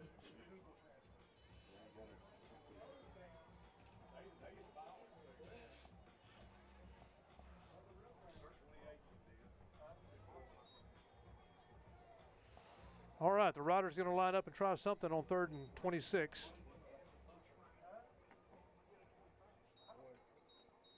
Such a fabulous play when he made that scramble and pass to end up like this. We'll see what happens, but odds are against it. Snap back. Wolf just hauls off and throws it down the field looking for a receiver, and it is caught. Intercepted, caught by the white team. That's one of those. Intercepted by Daingerfield. Maybe should have knocked it away, but that would have been. Wonder if they'd have had the same field position if there'd been a punt. I don't know. But, again, just really well played by these Daingerfield Tigers. 0-3 Daingerfield Tigers. But, man, they've been punching above their weight with teams like they're in 3A Division I. They played 4A Division II, number 3, Texarkana Pleasant Grove. It didn't go well for them, but, you get better when you play those games. And they have brought to homecoming all the Rough Riders can handle on a beautifully attended homecoming game. There's a lot of folks here. Yeah, great crowd tonight. First down for Daingerfield with a minute to go here in the half. Daingerfield loads up the left side with 4 receivers. Empty backfield. Snap, turn. Quarterback's going to keep it and run. He has room to go and is stood up. He doesn't slide and is stood up at the 35-yard line. They'll mark it at the 36. Okay. They have 2 timeouts. They're not calling them. I think looks like they'll be fine just to play the string out. But yep. About a yard short, 2nd down and 1. Empty backfield again. Quarterback turns right to throw, but he is taken down. Man. Number 54 is there, Jace Radney, to make the sack. Timed perfectly, Jace. Well done. There's the clock stopped for a moment, and there is timeout, surprisingly, by Daingerfield. I want to talk about the last 15 seconds. All right, that leaves them with one. We want to say a big thank you to the Forge on the square. Dan Column's been supporting the Riders all year long, all sports, every one of them, from football to tennis to volleyball to soccer. And Danbert, that's where people get stronger in Shelby County, including some during the off-season, some Center Rough Riders. Thank you, Danbert Column, the gym on the square of the Forge. We also appreciate JBI Insurance. Joe Bill Mattier had a couple of Rough Riders back in the 80s and early 90s, and has, in fact, I think that may be a reunion year for one of them. Yes.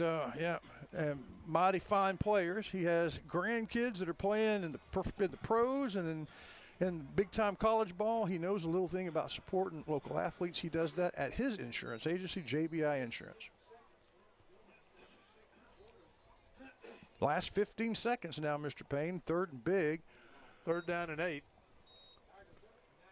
Tigers lead by 2 with 15 seconds to go in the half.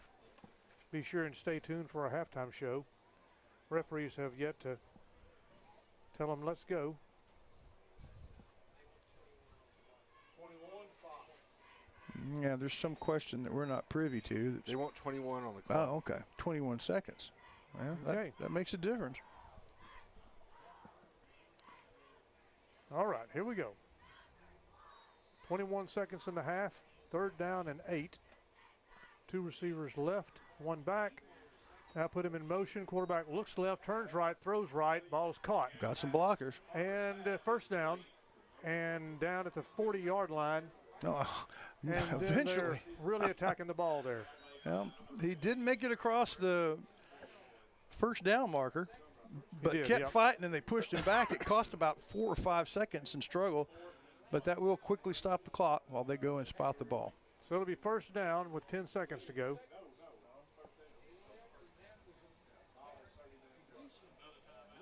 And another timeout. They want one more crack at it. All right, so that's the Tigers' last timeout. We'll take a quick break. Let's do. Hey, y'all got a dirty truck? Well, then take it to Joe's Car Spa for a spa day. At Joe's, they make them shine. And they're standing by to work with the community. They was elected best of Shelby County this year, and it's called Joe's, but it probably ought to be called Reed since Reed Grant owns it. So, Billy Don, when it's time for your car or truck to have a spa day, where do you... So if you need a new set of tires, Center Tire's the place to go? Check. What if you just need one tire repaired? Check. But what if your car needs an oil change or it needs to be aligned? Check and check. It's all there at Center Tire. All right, everybody, welcome back. Here we go, the final 10 seconds of the half. On first down, quarterback takes the snap, back to throw, looking, throwing, and ball is caught up around the 48-yard line. Riders hit immediately, and that but time runs out. That's the end of the first half. 19-17 is your score as the Tigers lead the Riders by 2 points. And we're hoping to catch Coach about the 25-yard line. Whoop! There's still action on the field. What's going on? Let's check the field. We got. Okay. Half can't end on a all right, so defense penalty, I guess.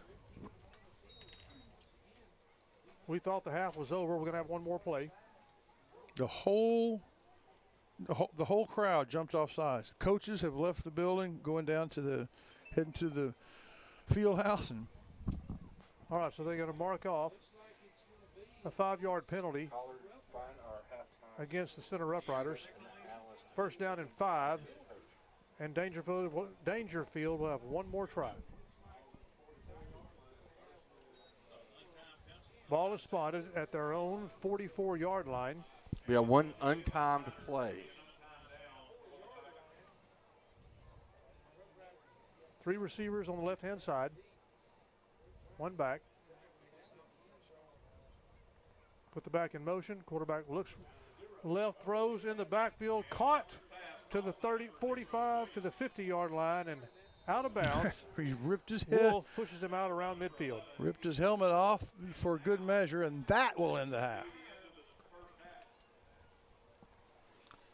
What an interesting half. Let's see here. No joke. Going to keep it here and see if. We've got Nathan down on the field, and he is calling me right now. Okay. Hello, sir. You're down there. 1965, Dr. Davis. Yes. And from the class of 1975, young Neil Lacey. You can hear the PA. So I'll turn that down until the coach gets there, but he's about in place. Go ahead, Nathan. Take it away. It's 3 o'clock tomorrow morning. Coach, the Tigers came to play tonight, didn't they? Yes, they did. Anything you'd like to add into regards to tonight's game? Well, we got to play better. We're playing like crap right now. And so we're getting beat up front, so it's not doing what we normally do, so we got to fix it. Yep. All right. What are your priorities going into the second half? Win. There we go. Nathan, back to you guys. Look, you got to give Nathan. duty. That's a tough one to start with. Tough one to start with. I think the coach. What'd you say? Coach is a nice guy, but doesn't sound like he's in a great mood right Nathan, now. you just got to interview an irritated person, so that was a good job for your first try. Thank you. Nathan down on the field interviewing a hornet's nest. All right, get ready for the halftime show coming up next.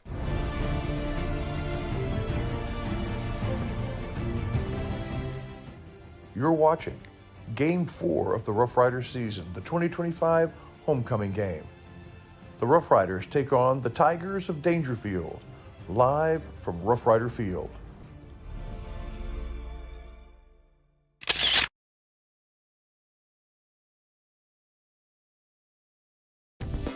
Tammy Steptoe is where realty becomes reality. How do you know? Every time there has been a reader's favorite contest in the Light and Champion, they've won it.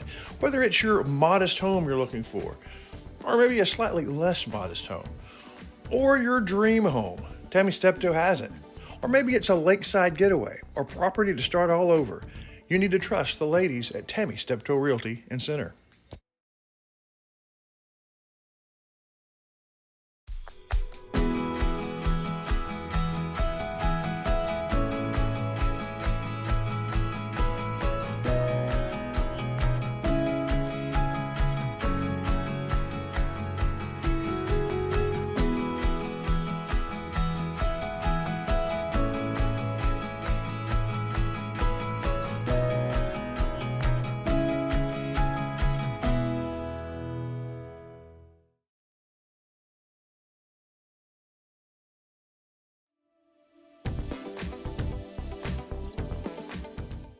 Welcome, everyone. The first half is over, so now it's time for the Farmer State Bank halftime show.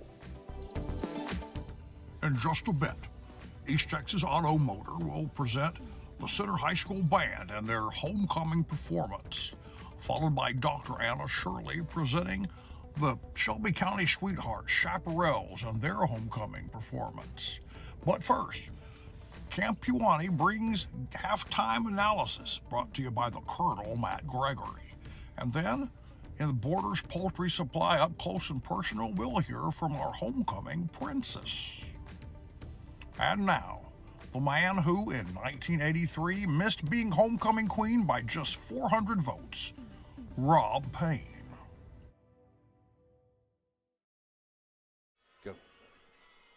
Welcome, ladies and gentlemen, to the Farmer State Bank Homecoming Halftime Show. The Center Rough Riders playing the Daingerfield Tigers tonight. The Tigers lead 19-17. So, Counselor, it's time for us to talk about the DQ, the Dairy Queen Play of the Half. I have a couple of nominations, but they happened in the first quarter. Yeah. First, we had the touchdown reception for the first play from scrimmage for the Riders, but the huge 81-yard kickoff return. Yes. I think those are the two choices. Yep. And I'm going to vote for they're both great plays, but I'm going to vote for the kickoff return. I'm going to second that. Yes. For the Dairy Queen Play of the Half. Yes. All right. Is the 81-yard kickoff return. Thank you very much. All right, folks, got something to talk to you about here. It is halftime tonight. The Center High School Alumni Association is proud to announce its new distinguished alumni, and they are Judy Parker Brownlow, class of 1965, Dr. David Paul Swansea, class of 1955, and Joe Neal Lacey, class of 1975. Now, David Swansea and Joe Lacey are both being honored posthumously. Our new honorees will officially be inducted into the Center High School Hall of Honor at 10 o'clock tomorrow morning at the First Methodist Church Fellowship Hall and Center. All alumni are invited, and of course, they'll also be honored during the homecoming parade on the downtown Center Square tomorrow at 4 o'clock, and we hope you'll join us as well. Congratulations once again to Mrs. Brownlow and to the families of Dr. Swansea and Dr. Lacey. All right, folks, we'll be right back with more of the Farmers State Bank Homecoming Halftime Show right after this. Serving our communities for over a century, Farmers State Bank continues to meet the financial needs of East and Central Texas. With roots that run deep, Farmers State Bank serves as a source of financial strength to meet the needs of our neighbors. From a comprehensive range of financial products to individual service, we remain dedicated to being a true community bank. Farmers State Bank, improving lives and fulfilling dreams.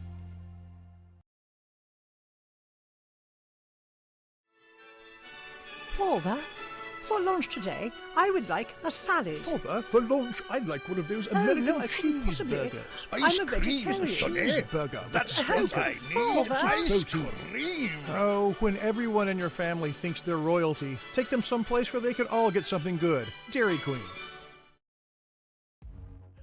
Batters Law Firm is your first choice in personal injury law. Jeff Batters and his staff lead the way in the area with best of Nacogdoches and best of Lufkin votes over the last several years. If your case matters, it's got to be Batters. All right, everybody, it's time for the Batters Law Firm halftime scoreboard from up in the Bowles Feed Blimp with Captain Jay Matney, who is over the stadium right now, but I understand once the halftime performance is over, the Blimp heads to Austin. You've got some golf tomorrow, right? Yeah, yes, sir. That's true. We have a good round from a couple of my friends from out at A&M. So Giga Maggies, and good luck to me. And they don't have any good golf courses in College Station. You got to go to Austin. No. Talking to a No, T-sip. Yep. All right, Mr. Matney, what's going on in scores around the area? Yes, sir. So, first off, we have Jefferson Bulldogs, and funny enough, I had to double take this, the Pittsburgh Pirates. Yeah. How about that? But Pirates are leading the Bulldogs 22-19. That's good. So, Hofstadter ahead by halftime. 3. Yeah. Yes, sir. And next up, we have the Love Lady Lions, also a very interesting and fun name, versus the Garrison Bulldogs. Lions are leading that one 27-7. Wow. Okay. Upsets in Shelby County, at least at halftime. All right, what's Yes, next? sir. Yeah, so last but not least, we have a very entertaining matchup out in Carthage. The Bulldogs are hosting another Bulldog team from Tyler Chapel Hill, and they are tied at 21 at halftime. That's a good one. Yeah, last year it was supposed to be a good one, and Carthage just took them to town. Chapel Hill showed up to play this time. That's good. Well, Mr. Matney, thank you. You be careful on your way to Austin. Yes, sir, I will. Thank you very much. It's brought to you by Bowles Feed, and when you have anything at all that you need for your ranch or your property, that's where you go to get it. But if you're a horse person, that's where you go as well. The horse room is absolutely unparalleled, and they have the same sort of thing in Nacogdoches, where they have been nominated and elected best feed store in Nacogdoches. Thank you, Bowles Feed Blimp. All right, I'm going to take my headset and give it to the Colonel. When we come back, we'll have our halftime analysis. Behold the chicken fried steak sandwich. This particular chicken fried steak sandwich can only be found at Diamond League Cafe in Center, Texas. And it pairs very well with seasoned fries and sweet tea. And if you're lucky, there'll be some of that Nana's banana pudding to go along with it. Get by Diamond League Cafe in Center and see the wonderful folks and all the wonderful menu items for breakfast, lunch, and dinner.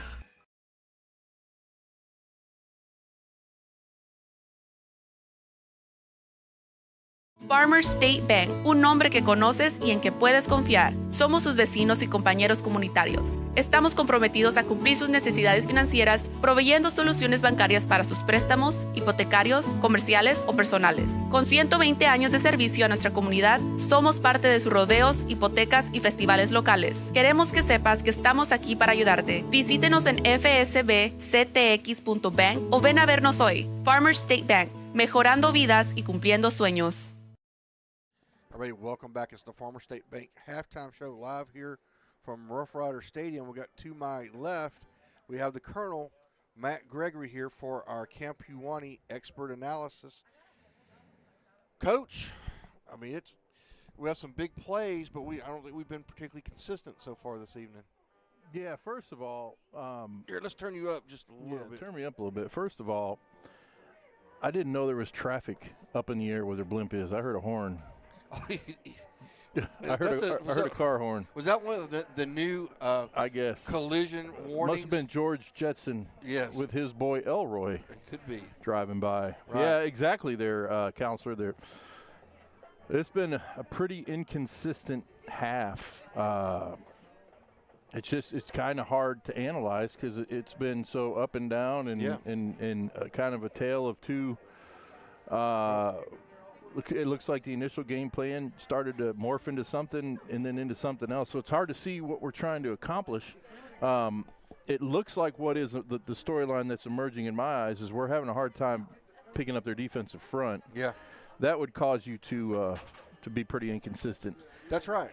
And my Ray Jones Chevrolet key to the game was I thought that we would be able to bully and push their front around with our big front. And that hasn't happened so far.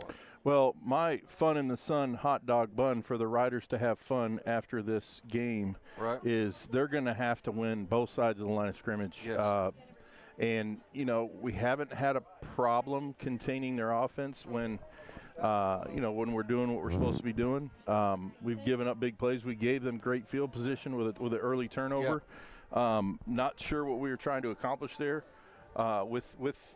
with what we were doing. But my fun in the sun, Huani hot dog bun, key for the riders to have fun after this game is control the line of scrimmage on both sides and get into an identity offensively. And I think, just looking at the sideline over there, I think that identity is going to, whatever it is, it needs to require them to expend a lot of energy. Yeah. Because it looks like they're playing a lot of kids both ways. Yeah, I think that's right. And they can come back to, get them. I think of course, I'm busy running, doing about 4 or 5 different things here, so I couldn't really tell about it. It looks like to me, is that or is it just a swing pass, or is that the wheel route where they've been able to get that? That's just a running back swing out of the backfield. There's a couple times they ran a little mesh concept underneath, and we matched up on one side, and we were staring in the backfield on the other, and he cleared it and completed it out there in the flat for a big play. If we got good eye discipline and we match up in our zone, that play's not there. Yeah. So or it's a 2-yard gain. Right. Yeah. Or probably pass broken up as a PBU going on there. But yeah, it's just some discipline things. It's some consistency things. It's trying to not do too much kind of things. Yeah. If you know what I mean. Yes. That's what I'm noticing anyway. Okay. And then offensively, like you said, it's time to get an identity. I think the big guys. I think Coach Ballinger needs to get in there, and maybe they should go sit in the shower and have a little come to Jesus meeting. Yeah, I know. Back in the old days, when you started to struggle on the front, you put a couple more surfaces out there, a couple more gaps to make them defend, and it kind of helped some of the matchup advantages they had, and you're able to do some things. Well, all right. Well, thank you, Colonel, for, as always, great analysis. We're not going to have to do a live. I want you to say the tagline, because just the tagline for Camp Huani. It's where a better youth arises, the fun never sets. And I do have one more comment on the halftime analysis. Yes. You guys commented on the best golf courses. I would submit for the audience's consideration that attempting to play golf in the state of Texas in the months between April and October is wrought with peril. Yes, it is. It's just too hot. Better hydrate yourself. I don't enjoy it. So. Thank you, Colonel. Yes, sir. Have a great day. All right, we're going to hear from Camp Huani and a couple other sponsors, and we'll be back in time for the Center Rough Rider Band.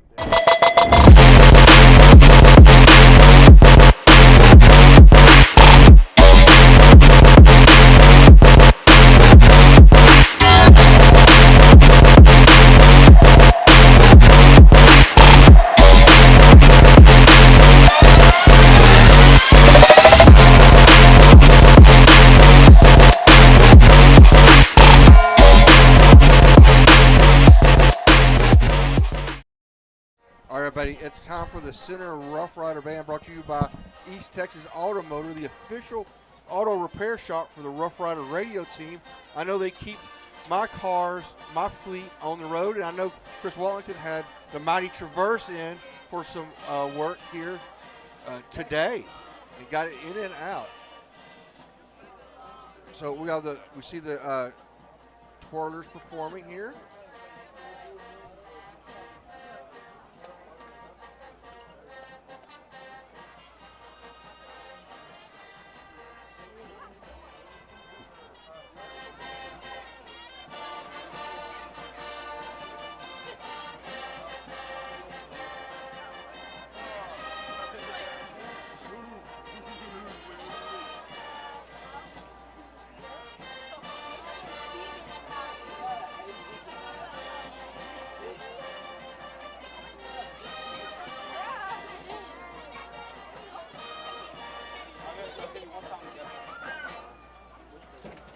All right, folks, that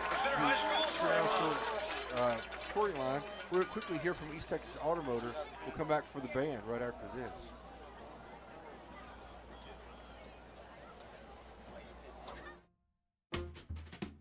When it's broken, it's got to be fixed. You've got to get from one place to the next. But wouldn't it be great if you didn't have to take out a loan to get it repaired? Don't worry, there's East Texas Auto.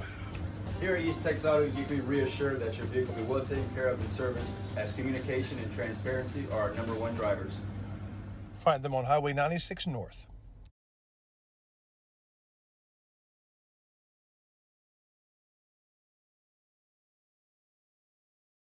Everybody, welcome back. It is time for the band, as we'll probably hear from the PA announcer, Mr. Chris Watson, as they get ready to go.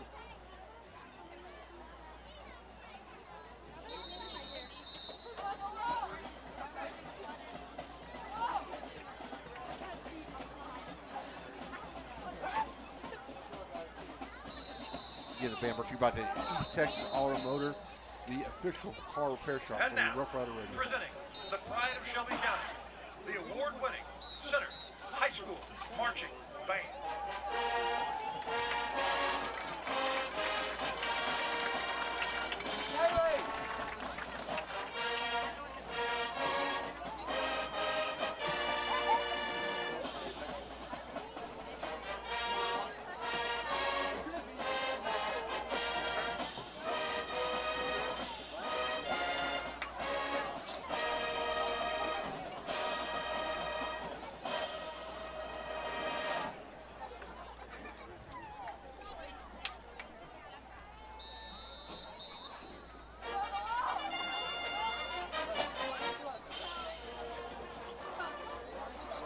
Tonight includes Precision Fanfare by Ray, Carrollton March by King, and Parade of the Champions by Yoder.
School Marching Band. Everybody, that's the pride of Shelby County. The Center High School Marching Band here putting on more of their drills. You hear great sound coming from them as they come right up to the stands. And here's the position fanfare how they always start in there.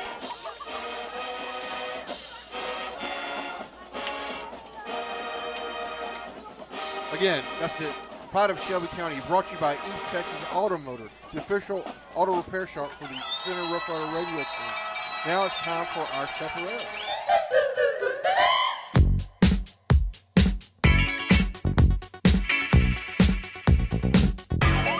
And now, enjoy the CHS chaparral.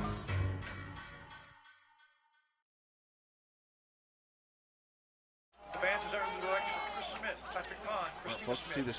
see the band heading off, and now the chaparrals are coming out. Christina Smith.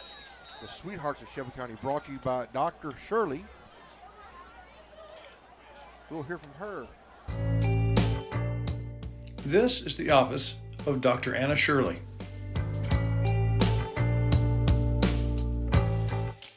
This is Dr. Anna Shirley.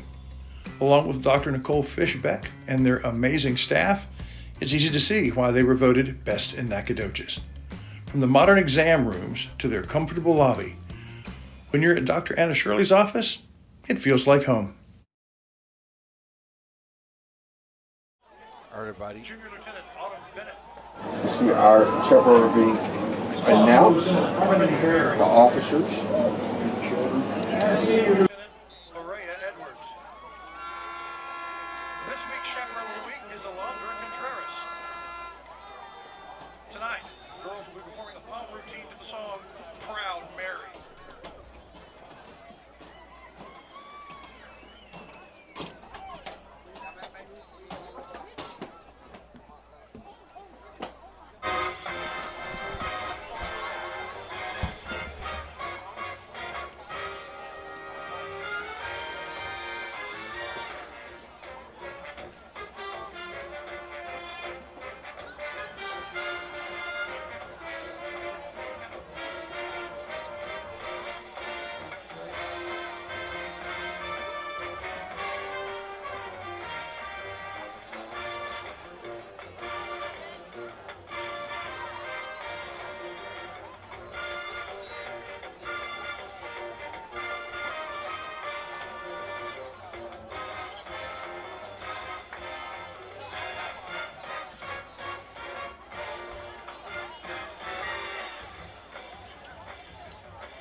All right, folks. That's the Center High School Chaparrals. We'll hear from Farm State Bank when we come back. It'll be time for our up close and personal, which is going to be our interviews with our queen and princess. Whether it's with family and friends or just some time to yourself, summer is better on the water. And Farmers State Bank has exactly what you need to make those dreams come true. Learn more at fsbctx.bank.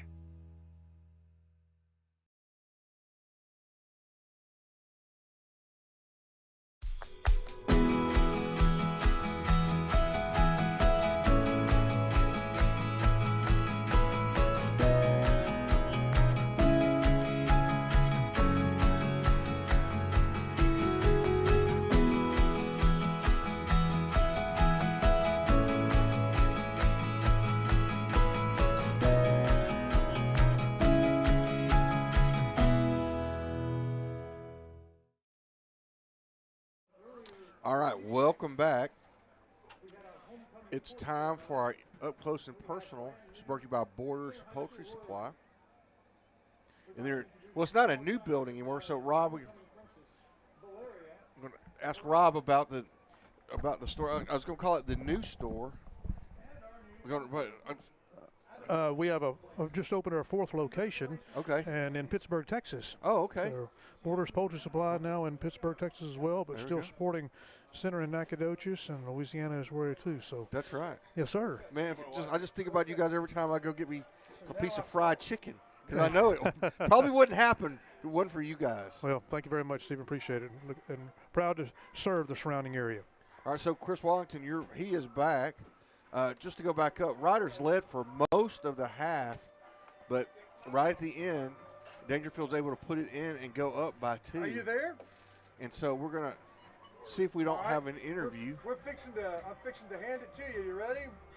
Going down on the field. We're going down on the field where we have an interview with our queen and our princess. Go ahead. All right, thanks, Chris. I'm honored to be here. I feel like I'm supposed to genuflect right now. I'm sitting here with royalty. How exciting. Abby, tell all of our viewers how excited you are to be not only last year's princess, but this year's queen. That's a double dipper, all right? So tell everybody out there how you feel. I'm super excited to be honestly, wasn't expecting it. 2 years in a row. So congratulations. Oh, we're excited for you. Tell our viewers one last time, what's your plans for the future? What are you going to be doing next year? Maybe winning this again. I don't know. We go to SFA or maybe Panola and get my either degree in pediatrics and work with kids, either labor and delivery. But yeah. Well, I believe, and I speak for everybody in Center Texas, that whatever you set your mind to, you're going to achieve. Because not only are you going to bring us greatness, but you're going to bring us royalty.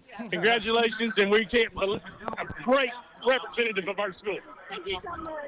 Thank you, Mr. Norman. You might have won a job. Well, that's exactly right. We might need him down there. All right, we get ready to start the second half. And I can say thanks right now to our halftime sponsors, Farmer State Bank, Elite Hair Design, Batters Law Firm, East Texas Auto Motor, Dr. Anna Shirley, Borders Poultry, and Camp Pewanee. That was your Up Close and Personal brought to you by Borders Poultry. We will hear from them when we have a chance, but they're running out to get the second half started. So that gives me a chance for me to ask you, Counselor, keys to the second half. Same as first. Same as first. Just do it this time, right? Yes. Yeah, throw your weight around. I think that must be what Coach said too. He was pretty frustrated at the end of that at the beginning of the halftime break. So it's our Chevy Savings Bank kickoff here to start the third quarter. The Center Rough Riders will be kicking from your left to right to the Tigers, who will start the half with the ball. And another booming kickoff. Now this time the Tigers say, let's just let it go on out. We're not going to bring it out. That's right. And Gregory said that was not the wheel route that they were. They're just dropping that back in the backfield, and we're not coming up. We got to come up, see it, come up, and make the tackle, or the pass defense. I bet we're going to have a chance here as the Tigers go for the touchback, and they'll start at their own 25-yard line. 19-17, the Tigers lead by 2. It's homecoming here in Center Texas in the Ranch.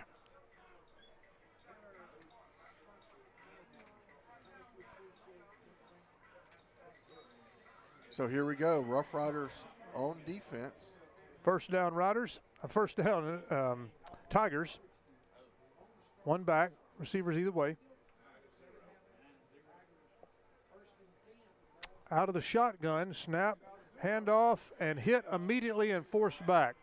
Ball even popped out at the end, but the runner was down. Just go ahead and pick it up, yeah, just in case. Yeah, that's right.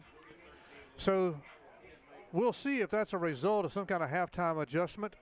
Riders' aggressive defense got back there that time and dropped the running back for a loss of 5 yards. 2nd and 15 for the Tigers.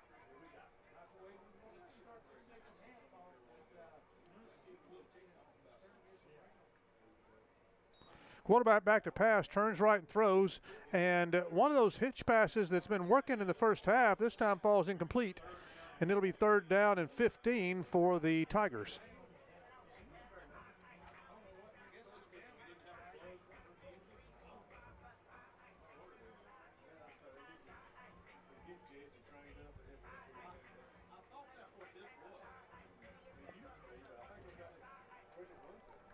So here we go, 3rd down and 15. That's right, 2 receivers right, back to the right of the quarterback, 1 receiver left.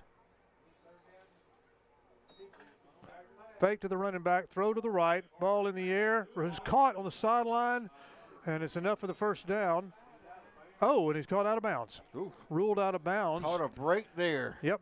So 4th down and 15, and the Tigers will bring in the punt unit.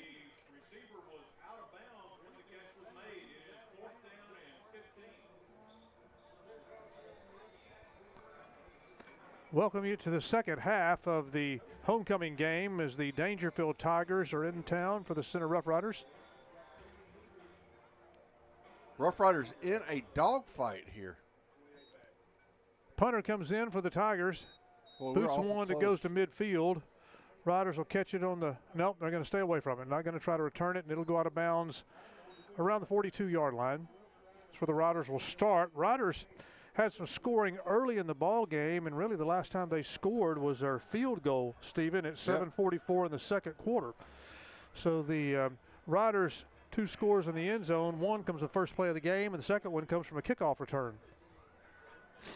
We'll hear one break. We'll hear from Portico. We'll be right back.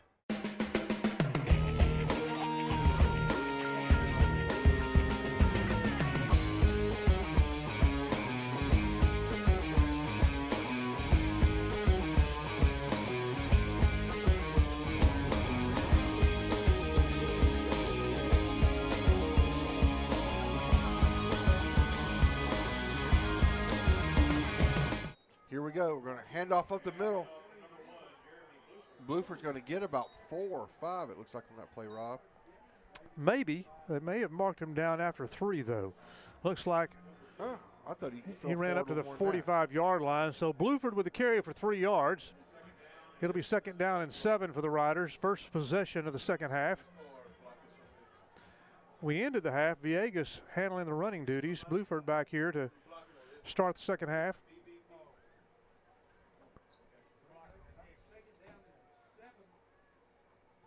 Second down and 7. Handoff Bluford, who hits the middle and then comes to the right. Maybe gains a yard on the play. There's nothing there in the middle. So it'll bring up 3rd down. Flag on the play.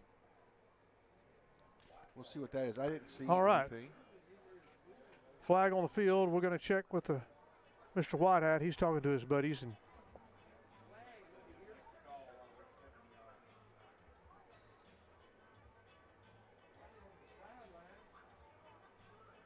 all right, they think they've got it worked out. No. Sideline warning? Okay. It's a sideline violation. All right, sideline warning. It still remains 3rd down for the Riders, 3rd and 7.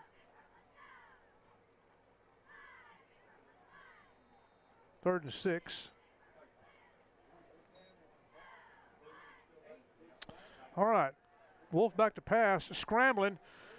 He doesn't see what he wants. He just throws it off of the middle. Receiver sticks his hand in the air, and unable to come up with it. Incomplete. 4th down for the Riders. Intended for Grant Gregory, number 15.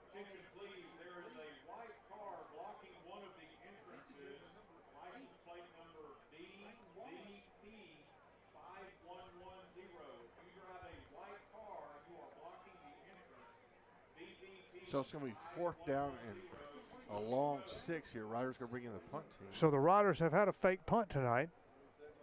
Punter standing at the 33-yard line. On 4th down, they're going to punt it. And he does boot it. Nice punt. Going to bounce at the 24 and roll.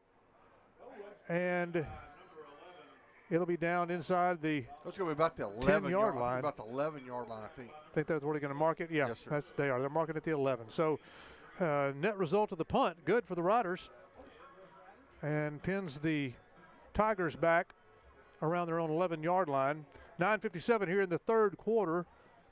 Both teams have the ball once here in the second half, and neither one been able to advance to the end zone. Tigers still lead 19-17. Rider defense comes in. They were able to shut down the Tigers in that last series.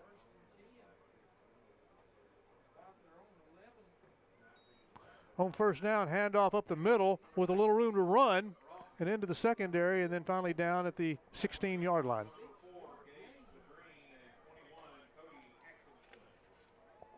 That's a nice carry there. Number 19 Yeah, Williams to the carry. Kobe Williams carrying the ball for the Tigers.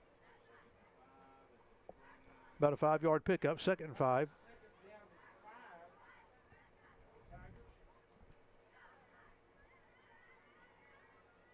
On 2nd down, they're going to fake the run and throw the ball. Has a man down the sidelines, and he may be gone. Catches the ball about midfield, and he is all the way in for the touchdown. Wow. Yep, from the 16-yard line, so an 84-yard touchdown reception for the Tigers.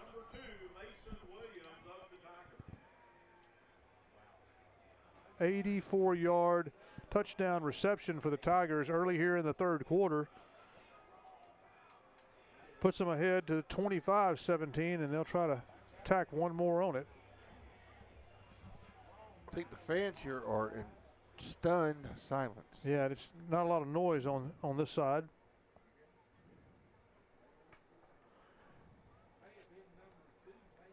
The Tigers now lead by 8. Let's see if they make it one more.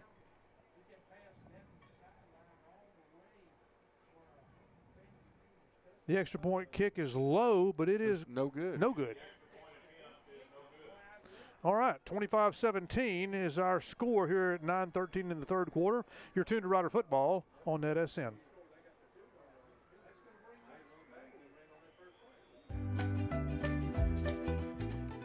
You know that Ace Hardware of East Texas is all the hardware you need, but there's a lot of other things they have too. Fun things for your camping trips. Fun things to wear when you go outside. For the 4th of July barbecue, to the house warming in the fall, to your Christmas shopping and clothes for all year long, it's Ace Hardware, the helpful place of East Texas. Time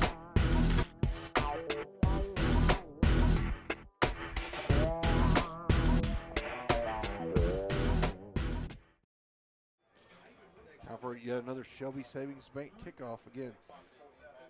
All right. Daingerfield extends their lead to 8. Ball teed up on the 40-yard line. Daingerfield kicking from right to left.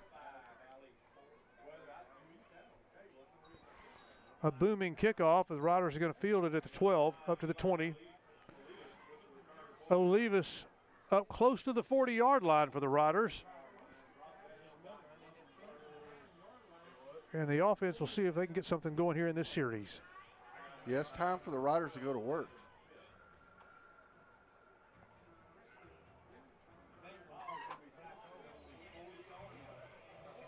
First down for the Riders, right at the 40-yard line. Just ball, the nose of the ball sitting on the 40.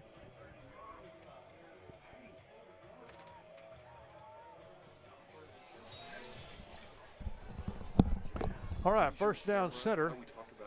2 receivers either way, 1 back. Snap, give, and carry. That's Bluford, who's tripped up at the line of scrimmage and falls forward for a couple of yards. 2nd down. Man, I was gone for the first 1/3 of the quarter to say hello to my class, and about 15 of us are here today, and then to speak to some folks about some things tomorrow. And the 3rd quarter's not going right. No.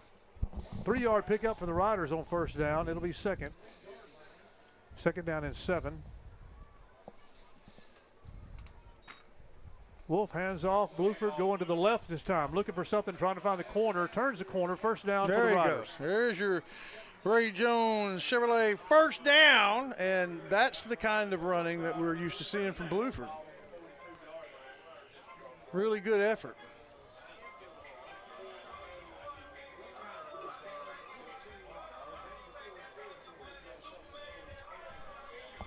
Ray Jones Chevrolet first down for the Riders inside the Tiger 45-yard line.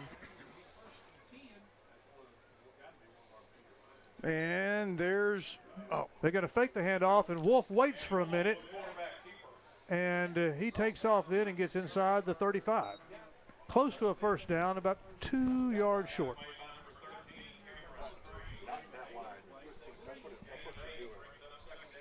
Wonder if that was a designed play or. Well, it appeared to be. I'm not sure if he was improvising or. Yep, second down and 2.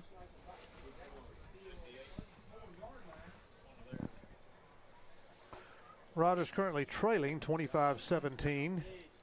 Yeah, one-score game, but not the way it was scripted.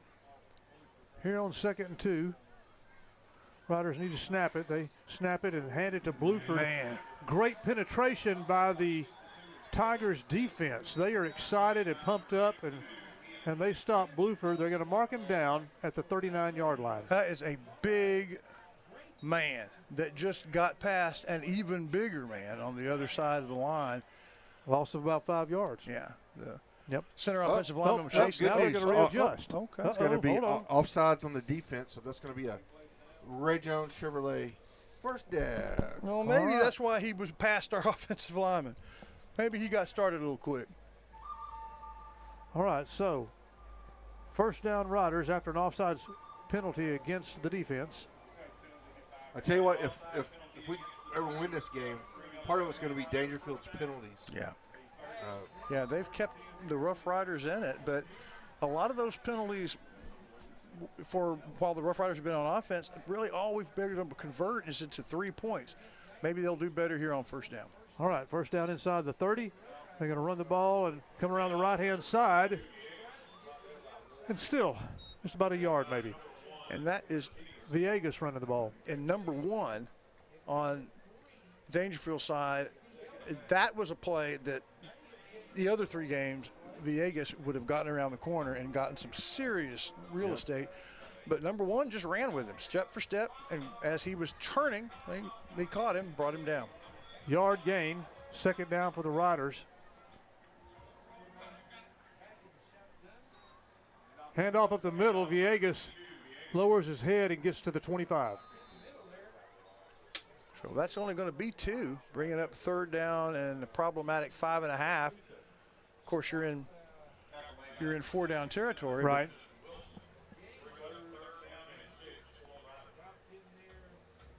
Thank everyone for tuning in tonight if you couldn't be at the game, and there's a good crowd remaining here, homecoming tonight, but we appreciate all of you tuning in on NETSN. On third down, Wolf back to pass, looks right, throws right, ball in the air, caught on the sideline, and caught at the 12-yard line. No, at the 17. Robinson with a very good pattern. Not an easy catch, all hands out away from his body, then managed to get feet down as well. And a good throw from Wolf, the quarterback. Just well done. These are hard yards to get, so you take them when you can get them. First down for the Riders from the Tigers 17. Oh, Ray Jones Chevrolet first down in the Chris Mayfield State Farm red zone. Big opportunity. 2 receivers on the left. They're going to hand the ball off. Bluford up the middle to the 15. And they're going to say he got to the 14. Yeah. But he got hit and pushed back. He stumbled a little bit right as he got the ball, which probably blunted a little bit of the force that he was generating. But still, a decent gain on first down. We'll call it 3. 3-yard pickup. Got to get just over the 8 for the first down. Clock running down now, 5, getting close to 5 minutes. Here in the third, Riders trail by 8. Out of the shotgun, Wolf fakes, and then he's going to carry it. Still on his feet, finally brought down. It took several Tigers to get him down. Gain of about 2. Yeah, that is a fierce run for 2 yards. Something's just not working. They're not getting past the line. They're not getting past the first wave of defenders. Our O-line isn't getting it blocked up. Just getting whipped today. And in the first 2 games, they looked so good. In North Dakota, the running game was okay. You know, it did fine against a team that was all around probably better than the Rough Riders. The offensive line, I thought, held its ground. Against the Tigers, since that first drive, not so much. On third down, Wolf back to pass, looking, throwing, and had Robinson right around the 10-yard line, incomplete. Well defended by the Tigers. They were right there step for step with Robinson. Couldn't tell if it bounced off his shoulder or if it got hit away by a hand, but We gonna go for it or kick the field goal? I'd almost think about kicking the field goal. 4th down and 5, and it looks like the offense is staying on the field. If you make the field goal, it's all right. Looks like they're changing game. Personnel. Okay, and they'll have to do it pretty quickly with only 15 seconds left on the clock. Right. You don't. That way you don't have to. Oh, wait a minute. It's a field. Yeah. it's a Okay, field they goal. are. Yep. Unless they fake it or something, let's pay attention. 4th and 5. They put the ball down to kick it.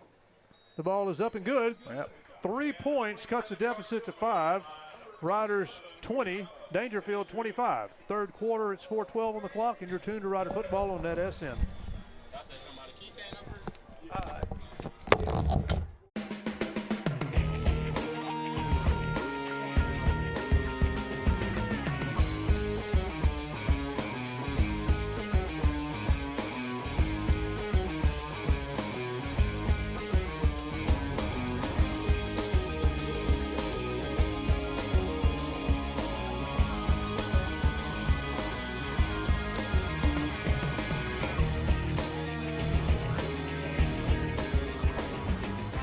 What's that old State Farm slogan, like a good neighbor, State Farm is there?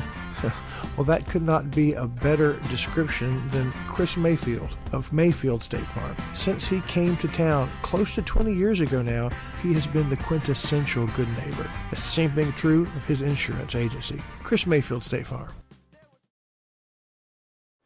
All right, welcome back. It's our Chevy Savings Bank kickoff. Riders score 3 points on a field goal. And now a booming kickoff is going to go out of the back of the end zone. Well, it actually bounces and stays there, but series of terrific kickoffs continues for the Shelby Savings Bank kickoff. All right, time for the defense to do its thing. Yep, Tigers are going to take over at their own 25, and time for the defense to shut it down in a hurry. How about a takeaway? Hey, that'd be all right. Yeah. I'd like that. We'll call that down on the field. Okay. It's the power of broadcast. We can call plays through that camera lens. I'm calling up a turnover. Is that what you said? Yeah. A turnover. All right. Okay. From the 25-yard line, 1st and 10 for the Tigers. 3 receivers on the right-hand side. Homies are on the left-hand side.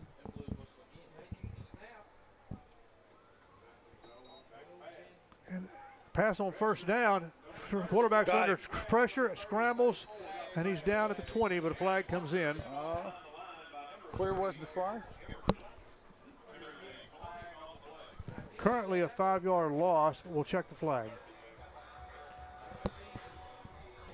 Personal foul, face mask against the Riders.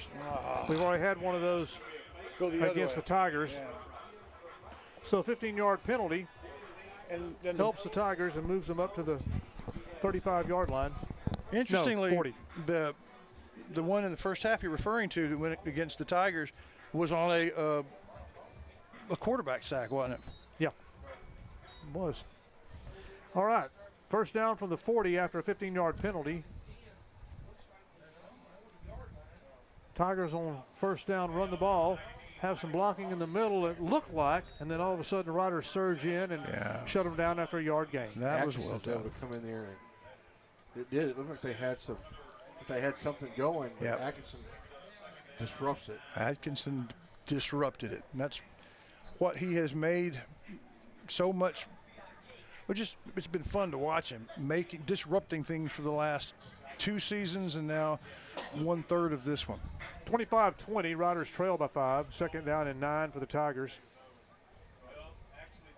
Quarterback wants to throw, turns right, throws, has a man on the sideline. Over the shoulder catch, and the ball is caught. Oh my goodness. Beautiful. Perfect. Beautiful pass and catch around the 15-yard line. And Counselor, that was pretty well defended. I mean, he was step for step. That had to be a perfect pass, and it was. It was. Looks like Daingerfield's trying to go with a little tempo here. Which is, theoretically what they're predicated on was the no huddle, hurry up. All right, 1st down at the Rider 15 after a huge pass and catch. Now they're going to try to run it. Boom. Grabbed in the backfield and slung down at the 20. Yeah. 30 was the first one.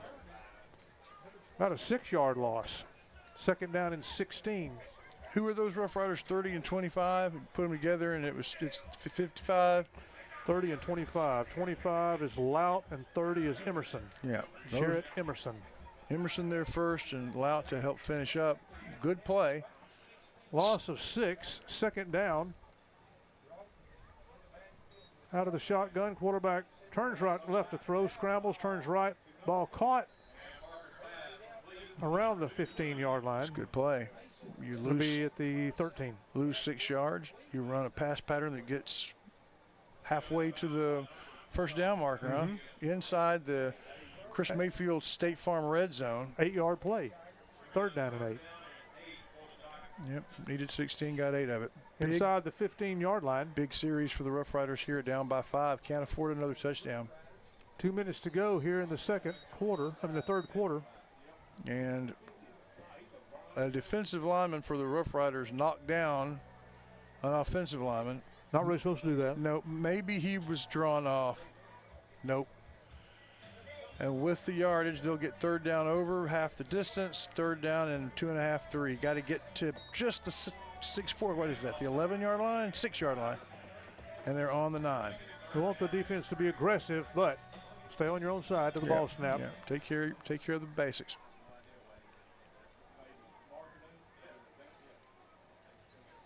On third down, snap, quarterback looks right, throws into the end zone, ball's caught, touchdown Daingerfield. And how do you get that open? Missed assignment in the defense because number 3, who was the culprit there, is a very good athlete. So somehow either the defense missed an assignment or they were tricked. Either way, good play. And now it's a 2-score game for the first time tonight. First time either team has been able to separate by more than 8. Extra point attempt. The kick is up, and the kick is good. So Daingerfield goes to 32 points over Center's 20. Third quarter, minute 42. You're tuned to Rider Football on NETSN. So if you need a new set of tires, Center Tire's the place to go? Check. What if you just need one tire repaired? Check. But what if your car needs an oil change or it needs to be aligned? Check and check. It's all there at Center Tire.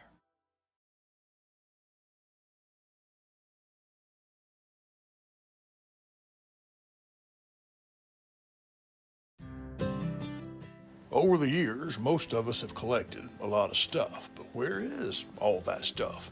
Down home. So when it starts piling up, you go with Down Home Storage. Climate-controlled place for your down home stuff. All right, folks, another Shelby Savings kickoff here. Daingerfield is up 32-20.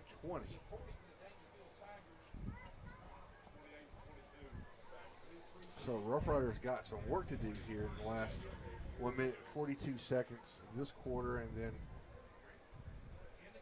12 minutes in the fourth. Shelby Savings Bank kickoff from the Tigers to the Riders. Riders fielded to the 15, all the way back to the 35 and 40 midfield. And he leaps over a guy. Villegas jumped over a man here on the sidelines and is all the way back to the 33-yard line on the Tigers' end of the field. Well, thank goodness for kickoff returns tonight, Rob. How pretty good. How far was that? 52 yards. Well blocked up. He found the right spot and then finished with the flourish by hurdling a guy. And that was Villegas? Yes. Villegas, yep. He's 5'4". Who'd he jump over? I mean, that's a heck of a vertical. It was almost like a hurdle. Hurdle, yeah. That's the way it looked.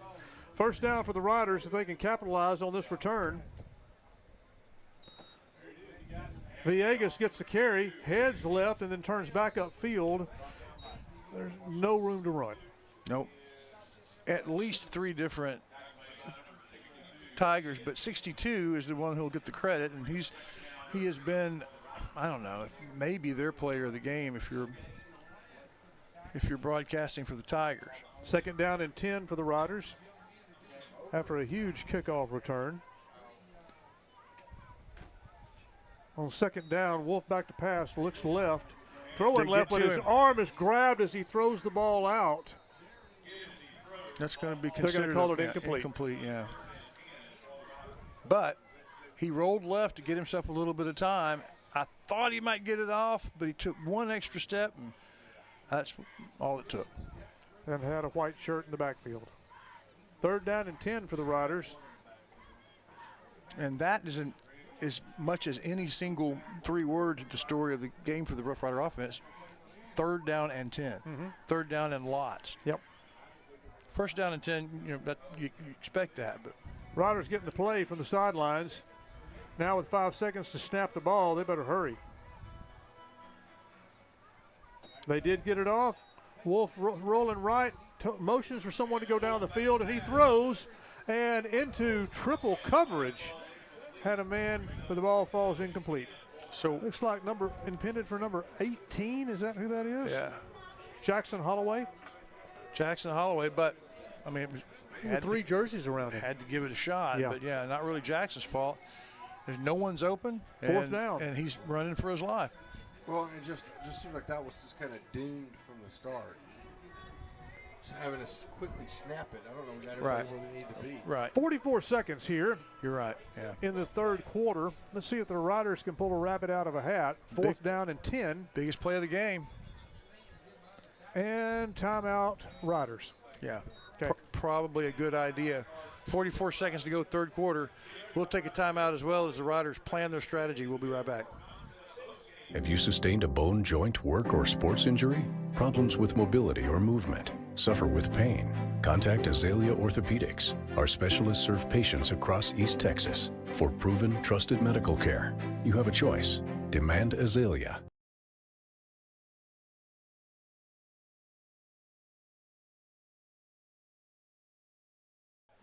All right, here we go. Critical fourth down play. Fourth down, Wolf back to pass. Looking, throwing, in for the end zone.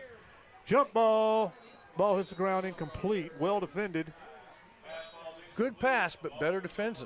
He got there as he got to the receiver as soon as the ball did. And the Rough Riders get that great kick return, and they get 0 yards on 4 tries. Oliva's intended receiver right there close to the goal line, but defender with him step by step. So the Riders turn it over on downs. Down by 32-20, and the Tigers come out to the field. 37 seconds left in the quarter. Man, there was such a spirit of celebration in the first quarter. Yeah. Lots of people here. The poor cheerleaders have their work cut out for them now, trying to get the crowd and the team back in it. Appears to be thinning out just a tad. Yeah, a bit. First down for the Tigers. Quarterback looks like he may want to pass, and he just tucks it, going to run.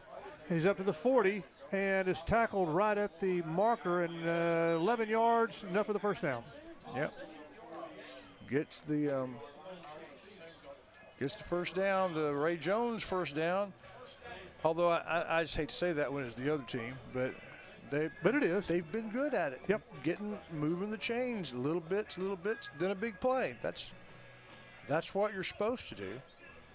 North DeSoto was able to do it last week. The first 2 weeks, no one was able to do it against that Rough Rider defense. They're going to let it run out. Yeah, they're going to let the third quarter expire. I guess Mr. Payne will do the same thing. 32-20, a surprising first 3 quarters. We'll see what the Rough Riders can do in the fourth when we come back at homecoming. Hey, y'all got a dirty truck. Well, then take it to Joe's Car Spa for a spa day. At Joe's, they make them shine. And they're standing by to work with the community. They was elected best of Shelby County this year, and it's called Joe's, but it probably ought to be called Reed since Reed Grant owns it. So, Billy Don, when it's time for your car or truck to have a spa day, where do you take it? Now.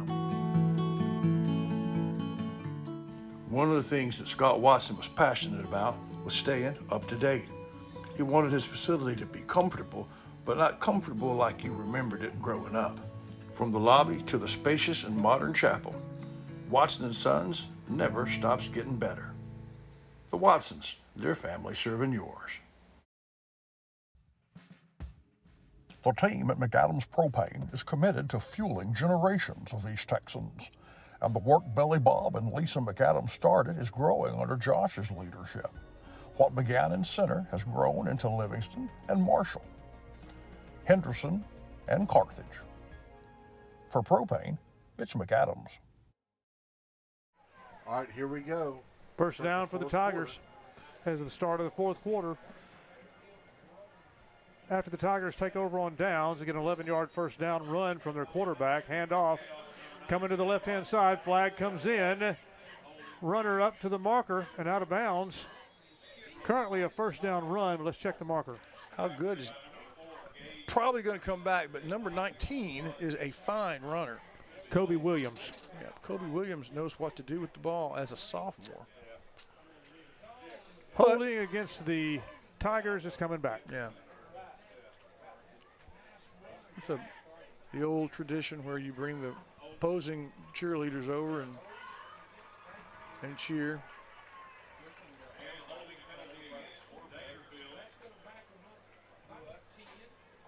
It's nice. They come over from the other side. You know, they trade. I like that tradition. Mm-hmm. But I like better the thought of first down and 20 instead of first down and 10 and see if the defense can respond.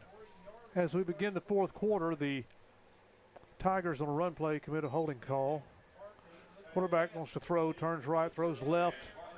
Receiver has it, still on his feet. Yeah. Thought he was getting spun around, and then he Breaks the breaks a tackle. move, and he is down the sidelines, down the sidelines, down the sidelines, and in the end zone, touchdown Daingerfield. Man, just like that. I mean, first to looks 20. like the Riders had him. Yeah. Right when he caught the ball. That's He another broke broken loose, tackle, yeah. Broke again. And that one looked like it was an arm tackle where they slung him, but he stayed on his feet like a cat, you know. And just, I mean, they're supposed to be, they are cats, aren't they? Tigers, that's what they do. Currently, Daingerfield leads 38-20. Mm-hmm. And that makes it very difficult for a Rough Rider offense that's really struggling. Extra point attempt now. Snap looks good, but the kick is no good. And so, it looks the like score may have remains blocked that. 38-20. All right, we'll be right back. The team at McAdams Propane is committed to fueling generations of East Texans, and the work Billy Bob and Lisa McAdams started is growing under Josh's leadership. What began in Center has grown into Livingston and Marshall, Henderson and Carthage. For propane, it's McAdams.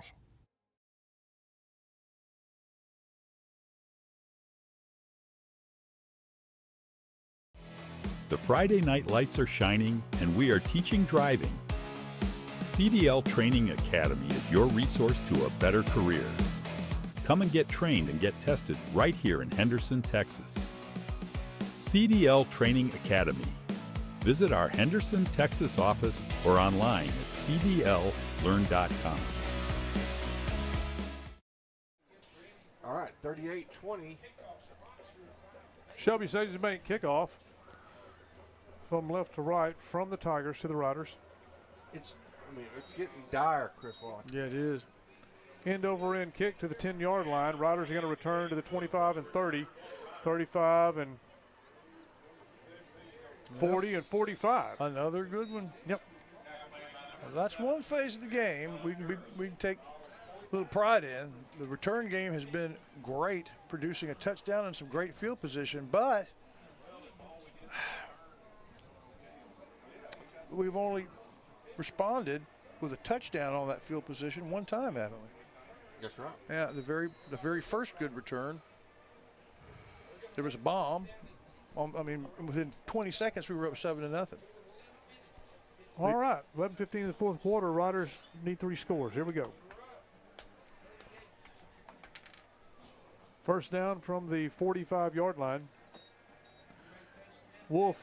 Wow. Pass is batted down for the second time tonight, second or third, and well defended by the Tigers second down. He had a receiver. Yep. I didn't see the number, but he had him, and he was one move away from a big game. Don't know how big that would have been, but big number one put that Tiger paw on the ball and never had a chance. Second down and 10.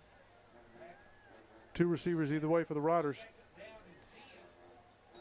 Wolf back to pass, looking to his left, scrambling again, and out of bounds. The Wolf unable to unload the ball under pressure and out of bounds at the 40-yard line for a loss of 5 yards. Right-handed quarterback running to his left. Have no momentum, no torque, but he did have the long ball. If he could have thrown it while he was running 50 yards with a little bit of zip, which I can't do, never was able to do it. He had a guy if he was behind the defense, but there was no one else. Officially loss of 4, third down and 14. They're going to try to run it, and Bluford scrambles for a first down. Yeah, hard work. Look, it's still going. Still on Guys, his feet. the helmet is off, and they whistle the play dead. Yeah, once they take your helmet off, you have to stop. Right. They're going to mark it at the 42-yard line, but Bluford with a powerful run, and perhaps that'll spark the Riders. Yeah, if you're going to get pumped up, if you're an offensive lineman with something to celebrate, that would get you celebrating. Bluford out, and Villegas checks in. Bluford probably getting his helmet back on. First down, handoff to Villegas, who's to the 40, inside the 40, and jumps Jukes. Brought down, he's at the 38, 37-yard line. Solid gain of 4 with 10:35 to go and a 3-touchdown deficit. Need scoring and need turnovers. Yeah, a defensive score perhaps. Second down. Wolf to pass, throw, as a strike, and caught. Great catch by Olivas, and he's in for the score. Touchdown. Yeah. Touchdown, Rough Riders.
Hey, if you're like me, lots of stuff is collected off up at your homestead. Call it down-home clutter. Well, the good news is there's a place for it. You ain't got to have a garage sale or a bonfire. You can take your down-home stuff to down-home storage. That's what I did. All right, folks, time for our Shelby Savings Bank kickoff. Do you try to steal a possession here with an onside? With 10-12 here in the fourth quarter, the Pablo Huichapa with the Shelby Savings Bank kickoff right to left to the Tigers. Riders need to have a good kickoff and out of the back of the end zone. It'll be a touchback, and Riders need to get a stop or a turnover. And you told me we needed a turnover. You did. I wired it down. You did. I know you did. And they sacked the quarterback and had a holding penalty. Yeah. Maybe they misunderstood me. We need a turnover. Mm-hmm. Okay, Payne. We'll see. We'll see. 10-12 here in the ball game. Riders cut the lead to, they're down by 11, 38-27. But man, if you're the Daingerfield Tigers, you're pumped you up. knew you had a good team. You've played people that were picked because of their size and because of their excellence, and you were 4 touchdown underdogs. You must be feeling pretty sassy right now. On first down, they're going to keep it on the ground. Riders reach in and try to bring the running back down and spin him around at the 30-yard line and finally get him down at the 31, 6-yard pickup. Shires, the Rough Riders did not just forget how to tackle. There's some talent on that other side of that line. There he is. But this is a couple weeks in a row where our tackling has not looked as good as it did the first couple weeks. All right, on second down and 4. They're getting ready to snap the ball, and they turn to the sidelines. Tigers do. And they do have time to snap the ball. They'll get it in. Snap, give. They're going to run the ball again, keep it on the ground. Still on his feet. That's Williams with a hard run. He was headed to that marker, and the ball came out, but they marked him down, and he didn't make it to the first down marker. He's about a yard short. They listened. They're just a little bit too late getting the ball out, but they are going to mark him the first down. Yeah, good. He's a little short. I think that's fortunate. Yeah, I think. You think instead of second short or third short? They've shown they can probably get a yard. They, I thought he would easily had the first down. He got to exactly the 35, and whichever Rough Rider was responsible stopped him cold. New set of downs for the Tigers. Quarterback fakes it, and he's going to keep it, and he is covered up. He is gang tackled at the 34-yard line, 35-yard line, so right at the line of scrimmage. That looked like a broken play there. Second down. It kind of did. Yep.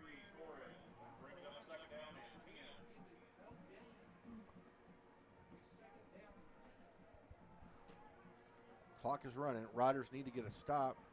We're going to have to require 2 stops.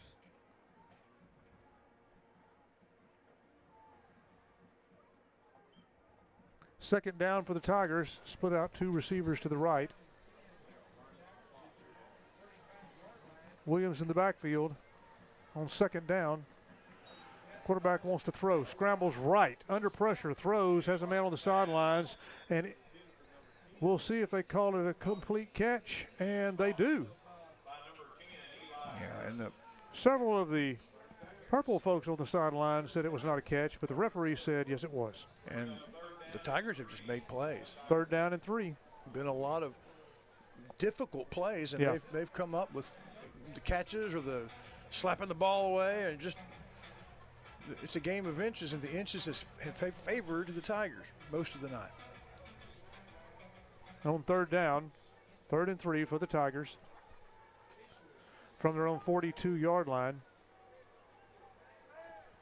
It should have been an illegal motion. They had a guy that jumped. They just did get the ball snapped, and now quarterback under pressure, and he is scrambling again, and Atkinson is going to get him down. Atkinson. Nice job. Now, there are several riders that were back there, including I saw number 30, Jarrett Emerson, and others to keep that quarterback on the move. Once he started scrambling, there was no relief.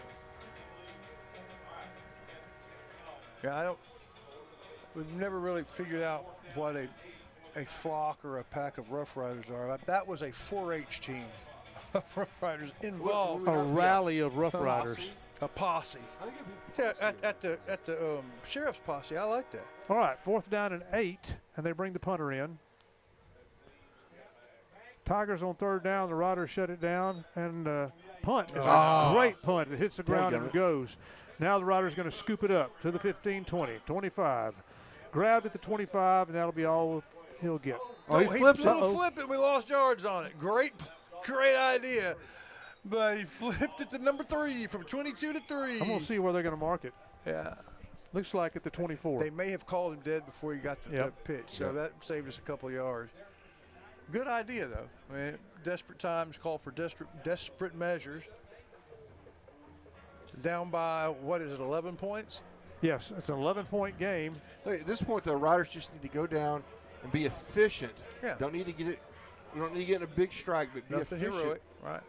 And score a touchdown.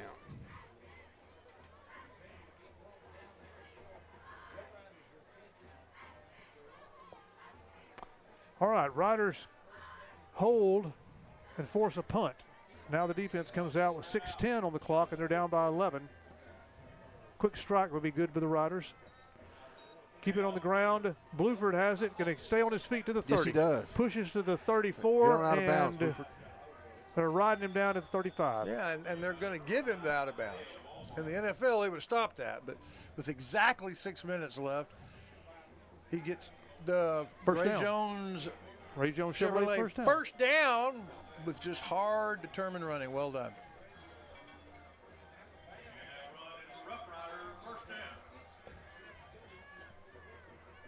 Two receivers on either side.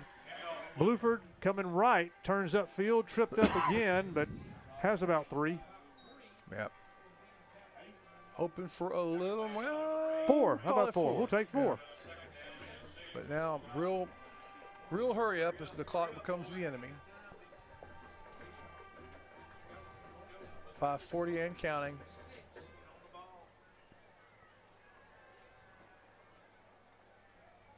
On 2nd down and 6. Wolf looking to throw, scrambling right, throwing.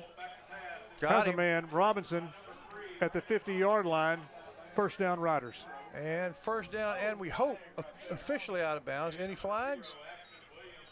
Good for the Ray Jones Chevrolet first down, so that's 2 first downs in 40 seconds. At midfield. And he found the man. Yep. He had people deep covered. He had people short covered, but there was a guy in between, and he found him, marking it at exactly midfield.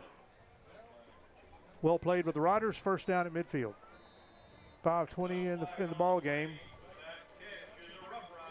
They did not rule him out of bounds. So we need to go. Starting the clock. Already 10 seconds before we get over the ball. There you go. Back to pass. Under some pressure. Wolf turns it loose and has Cooks open, racing down the field, but incomplete. And he had to do what he had to do because he was getting up off the ground. Had a man right there. He did probably another second. That would have been a strike, but Wolf had to just get rid of the ball and try to guess where the receiver will be, and it was close. Good pressure.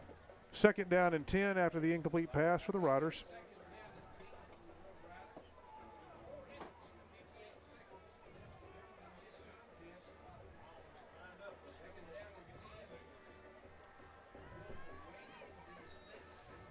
Snap, Wolf looking, throwing to the, has a man at the 40-yard line, caught by number 17, Cameron Johnson, a sophomore with the Riders.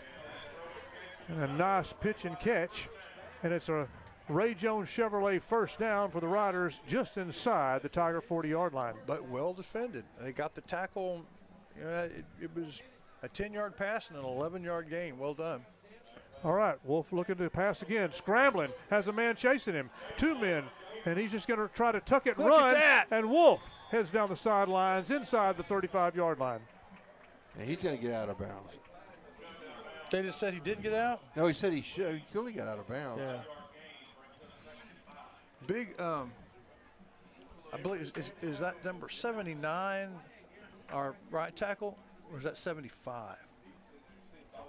Well, his number's not turned to me. And there isn't a 75, so. It's 79 is 79 is our. is Ja'Cory Smith? Yes, big buck. On 2nd down and 5, Wolf throws, but the ball is in and out of the hands of a defender. That same, and then it falls incomplete. That same Tiger, number 1, gets his hands on the ball, and Rough Rider had to completely adjust, trying to get to it. And even if he had, it would have been a 0-yard gain, and the clock would have continued to run. But yeah, Smith over there on the 3rd down and 5. The right guard, Smith, has had all he's wanted today from that very athletic line across from him. Big 3rd and 5. On 3rd down, ball comes loose, scooped up by the Riders trying to do something with it. It'll be a loss of about 5 yards. Yeah. Nope, they're going to mark it. 4th and 9, fumbled snap, and fortunately Bluford, paying attention, picked it up, but still damage had been done. Hoping to get, if not the first down, at least some yards towards it. Instead, we give them 4. Got a timeout on the play. We'll take one as well. We'll be right back. Have you sustained a bone, joint, work, or sports injury? Problems with mobility or movement? Suffer with pain? Contact Azalea Orthopedics. Our specialists serve patients across East Texas. For proven, trusted medical care, you have a choice. Demand Azalea. The Friday night lights are shining, and we are teaching driving. CDL Training Academy is your resource to a better career. Come and get trained and get tested right here in Henderson, Texas. CDL Training Academy. Visit our Henderson, Texas office or online at cdllearn.com.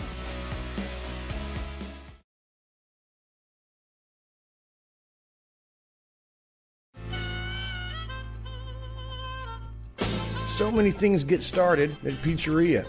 All right, we're going to go back. It's 4th down. We'll come back to the Pizzeria here in just a minute.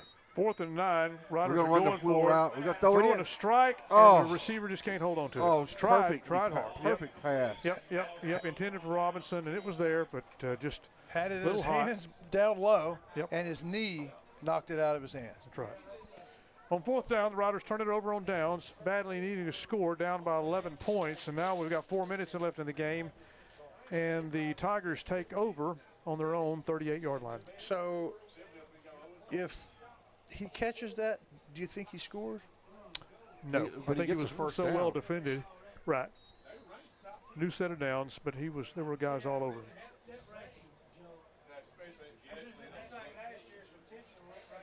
All right, so now we'll see if when Daingerfield come out, you know they're going to try to take as much time with the clock as they Absolutely, possibly they should. They absolutely should.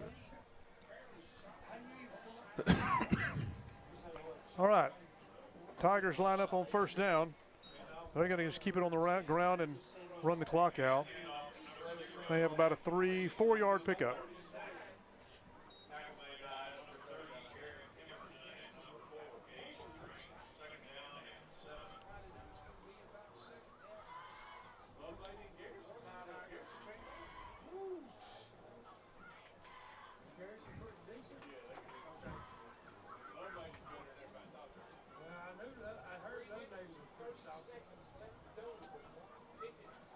So 3.5 minutes to go here in the ballgame. 2nd down. They're going to take it down. Still have 12 seconds on the play clock.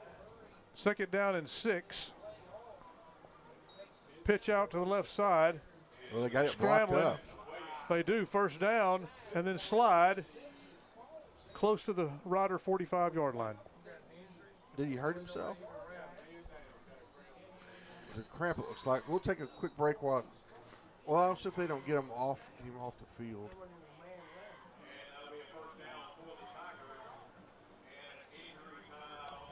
Let's go. We'll hear from the Pizzeria real fast. So many things get started at Pizzeria. You start your party off with a pizza from the Pizzeria. You get your celebration started. You get your season started. For a lot of us, our passion with pizza started at the Pizzeria, a tradition since 1960s. It's the Pizzeria just off the square in Center.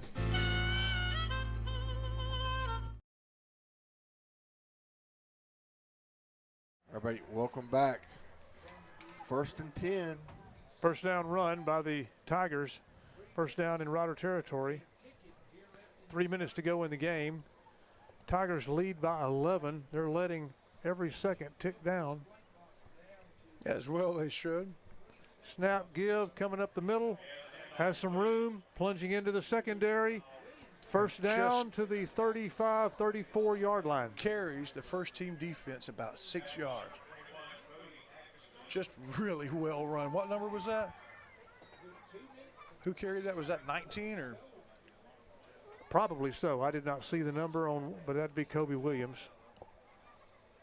Well, we are going in the Aurora Concepts post-game show. We are going to summarize the night as far as homecoming goes and give you a little bit of preview as to what's going to happen on the weekend. We will talk to Coach and the JBA Financial Coach Talk. We'll select a player of the game. Doubt we'll talk to him on a homecoming that's kind of been a little bit of a downer for the Rough Riders.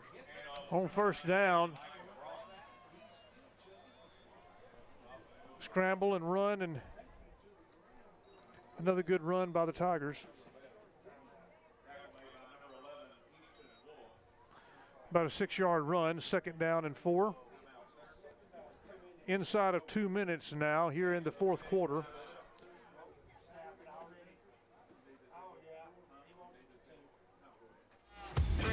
This is where legends rise and moments are made. They're still on his feet. Come on, still on his feet. From the buzzer beaters to the game winners, we bring you the action.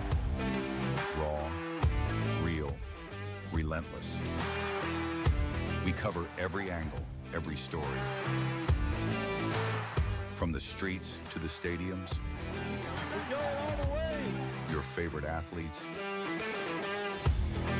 your teams, Ford breaks the tackle. Oh my gosh. your passion, all in one place. New games, live shows. Here he goes. He's got some blockers. This is the future of sports media. There he goes. Pick up into the secondary. This isn't just a network. This is a movement. Ooh, oh, he ran over the defender. Welcome to NETSN Game On.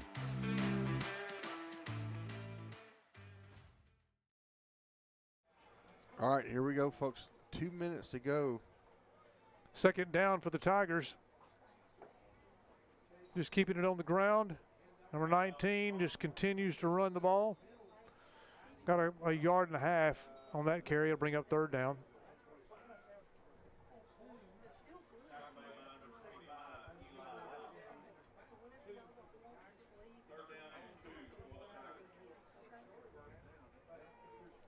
Tigers will continue to let the clock run down as long as they can.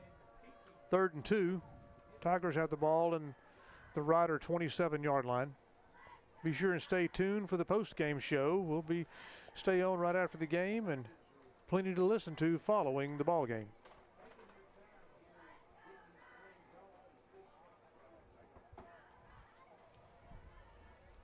Third down and 2.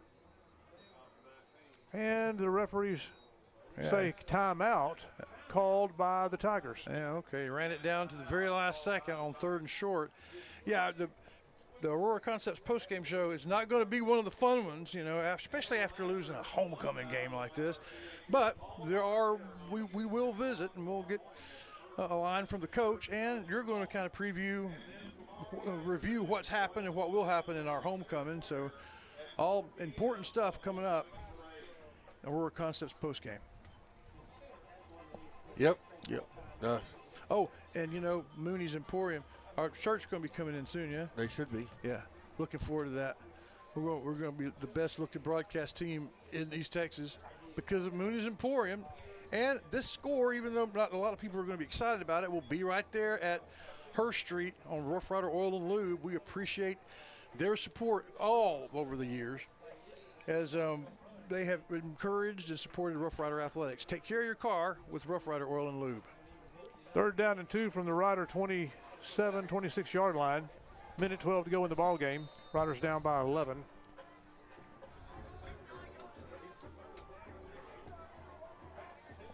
Tigers ready to snap the ball.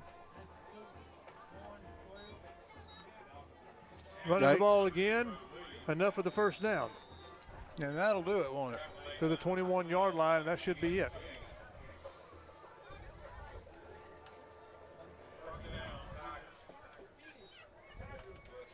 They're winding the clock. Tigers know they've got this.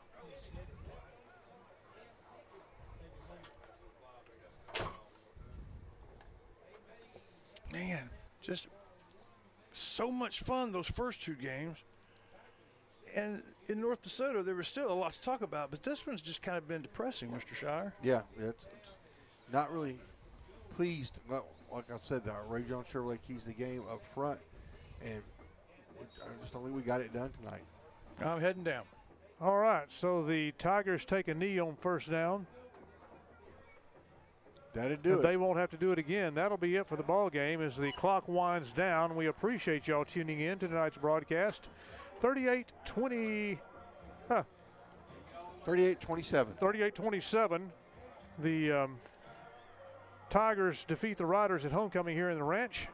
The ball game is ending, but the show is not. Stay tuned now for the post-game show. We'll hear from a couple sponsors, then we'll get to it here in just a second. People come to Covington Lumber Building and Supply because they have home construction projects, and one of those, plumbing projects. Covington's got you covered. They have the showers and the tubs to get you started, and they have all the different fixtures and lots of different choices to round out the project. Then they have the tools that you need to make the things happen. It's all yours at Covington Lumber.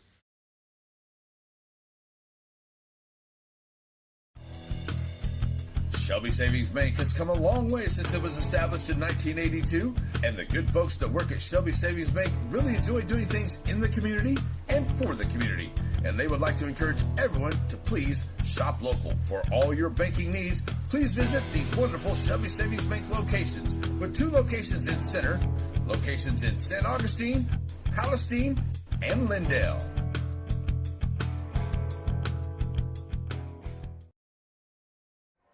Tonight's score at homecoming, Center Rough Riders 27, the Daingerfield Tigers 38. At pregame, we elected our new Center High School homecoming queen, Abigail Robledo, and at halftime, we honored our new Center High School distinguished alumni, Dr. David Swansea, Dr. Joe Neal Lacey, and Judy Parker Brownlow. We'll review all of that and more with the Aurora Concepts postgame show coming up in about 60 seconds. At Aurora Concepts, our team of doctors and advanced practice providers are highly trained and qualified in family medicine. We strive to provide our patients guidance towards the healthiest lifestyle possible. We offer a full spectrum of family medicine, including scheduled appointment, mobile vaccine units, sports physicals, and walk-in visits with no appointment. We accept all major insurances, including Medicaid and Medicare, and we also have the most competitive self-pay rates in the area. For highly trained expert care in East Texas, choose Aurora Concepts. Let us take care of you. Behold, the chicken fried steak sandwich. This particular chicken fried steak sandwich can only be found at Diamond League Cafe in Center, Texas. And it pairs very well with seasoned fries and sweet tea.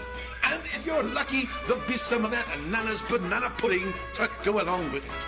Get by Diamond League Cafe in Center and see the wonderful folks and all the wonderful menu items for breakfast, lunch,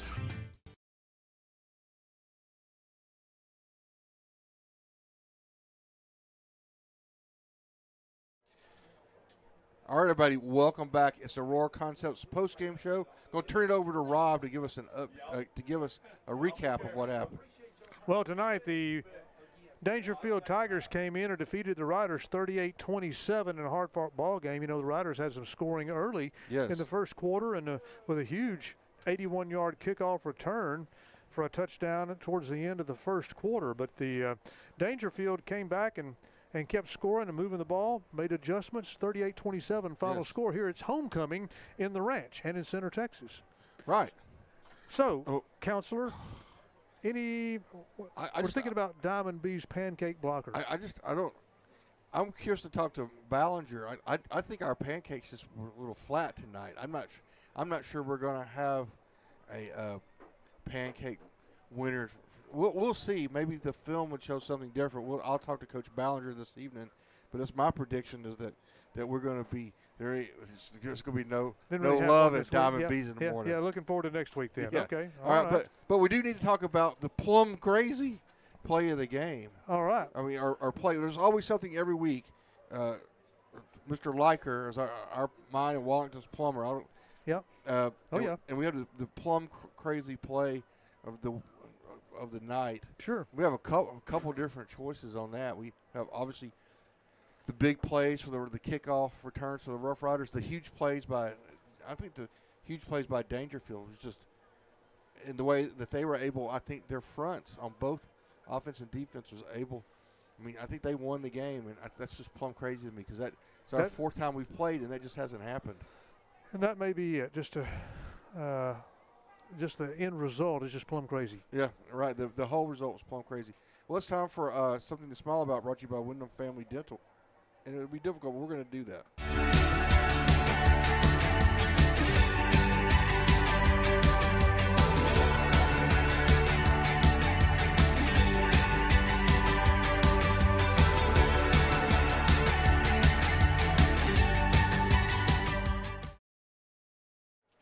All right, we're back. Wyndham Family Dental, something to smile about. And I'm going to say it's Chris Wallington's 40th homecoming, 40-year class of 85. Class of 85. Yep. So I'm going to smile about that. Sure. And all the alumni that are in it that will enjoy the parties and the reunions and the homecoming parade tomorrow at 4 o'clock. That's right. And it looks like our queen was a great choice. So how about that? All right, in just a minute, we'll have a visit with head coach Nick Brown, and we'll recognize our Center Motor Company player of the game. We'll be right back.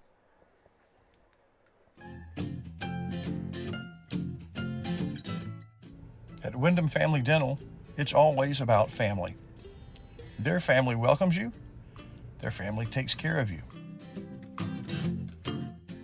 At Wyndham Family Dental, it comes down to this. If you have something to smile about, smile.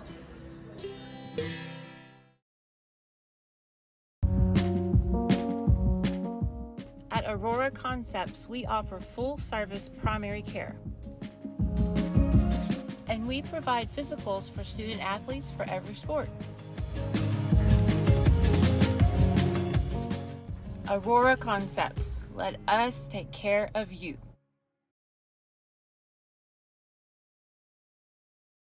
Well, yeah. All right, we're going down to the sideline. We've got Chris Wallington down there waiting to talk to Coach.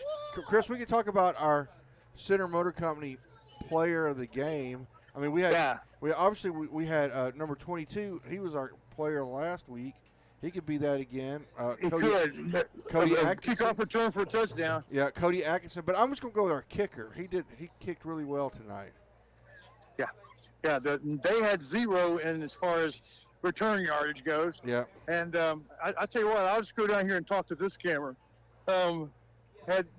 They were unable to make any returns because he kicked them so well, so that's good. And of course, he did well with the was it 2 field goals? Yes.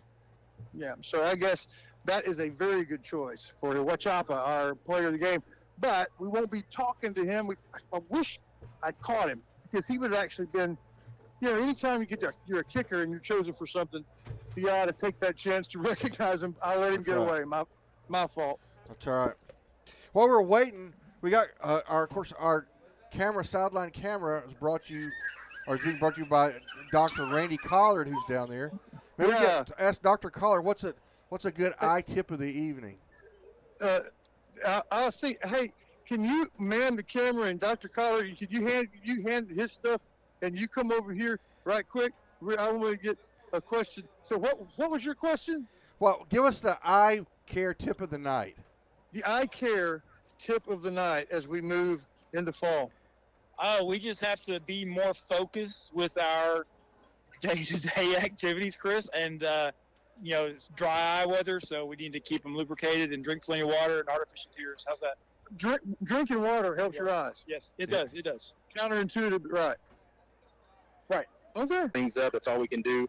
I ain't going to quit coaching. These coaches aren't going to quit coaching. I know our kids aren't going to quit playing. So we're going to come out next week, get things right this week, and get this thing figured out. We got 1 week left for districts, and we got the bye week, so we got 2 weeks to get things ready when games really, really count. And you can't afford to do what we did the last 2 weeks. At some point in a post-game show in November, my plan is to remind you of tonight and the feeling you had and how, whatever you did or will do in the next coming weeks kind of gets this turned around, because I'm sure you're going to be better in the weeks to come. Yeah, we had some big drops on third downs. We had some missed blocking assignments. We had just this little piddly things that, again, when you play good teams, you can't do that. And they are a good team. That's what we said all week. Don't let 0-3 fool you. Don't let 0-3 fool you. Like, they do this on purpose. They play up. They play 2 divisions up sometimes to get themselves ready for district and ready for playoffs. And again, ultimately, if it's a mental issue and an alignment issue, and it's the issues that we're having, we're going to take a hard look at ourselves as a coach and staff on Sunday. And then, when I'm not with a microphone in my face, some not nice words will be said. But they shouldn't be as bad, because I will have just gotten out of church. So hopefully the Lord can soften my heart a little bit. But right now, it's something that we got to fix. It's only we can do it. And these are the kids we got, the coaches we got, it's the team we got, and it's a good team. And we got to figure it out. Well, Coach, thank you for your time. Appreciate it. Wish I turn that scoreboard off real quick. Do that. Tell them to turn the scoreboard off. We'll see what we can do up here. Turn the scoreboard off. Leave it on all night, so I got to stare at it all weekend. Either way, I guess that'll work. All right, that's our JBA Financial Coach Talk and our Cinema Company Player of the Game. We'll hear from those folks, and we'll get ready to wrap this thing up right after this.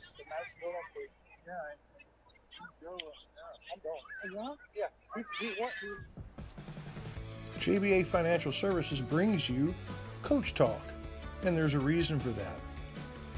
John Black knows that when you're preparing for an important game, you need a plan, and they'd like to be a part of the details, the X's and O's of that plan. He's put together a good team, a coaching staff that would help you and your family get where they want to go.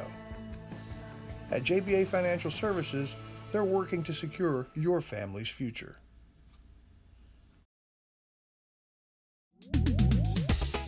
When you think Center Motor Company, Billy Don, what do you think? Trucks, and more trucks. They have pre-owned vehicles. Yep, and a lot of them's are trucks from all brands, makes, and models. But the Ford trucks, man, they got a fleet of them. Yes, they do. Come on down to the corner of Hutcherson and Hurst, Center Motor.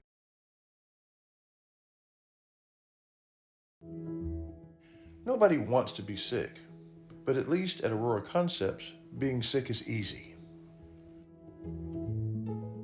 From their spacious waiting room to their experienced and friendly staff, they care about you. They listen to you. They're here for you. From start to finish, that's the experience at Aurora.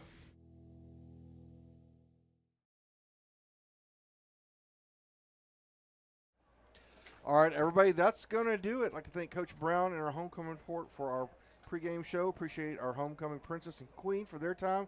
Those at halftime, we also thank our halftime analysis to Colonel Matt Gregory. And we salute our new distinguished alumni as well. Big shout out to those who are listening to 95.1 FM.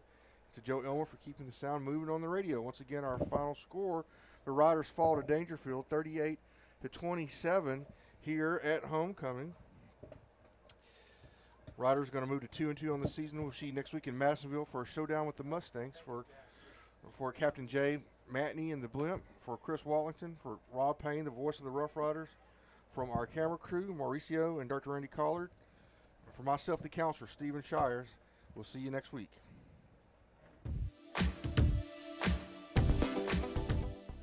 We thank you for watching the Aurora Concepts postgame show. We have a big thanks to our postgame sponsors, Dairy Queen, Wyndham Family Dental, Wiggins Family Farms, Center Motor Company, JBA Financial, and Tammy Steptoe Realty, and of course Aurora Concepts, who says, let us take care of you.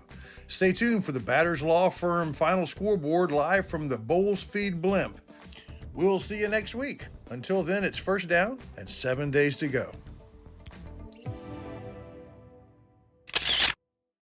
The proceeding has been a presentation of the Pineywood Sports Network, an affiliate of NETSN. God bless America, God bless our troops, and God bless each and every one of you.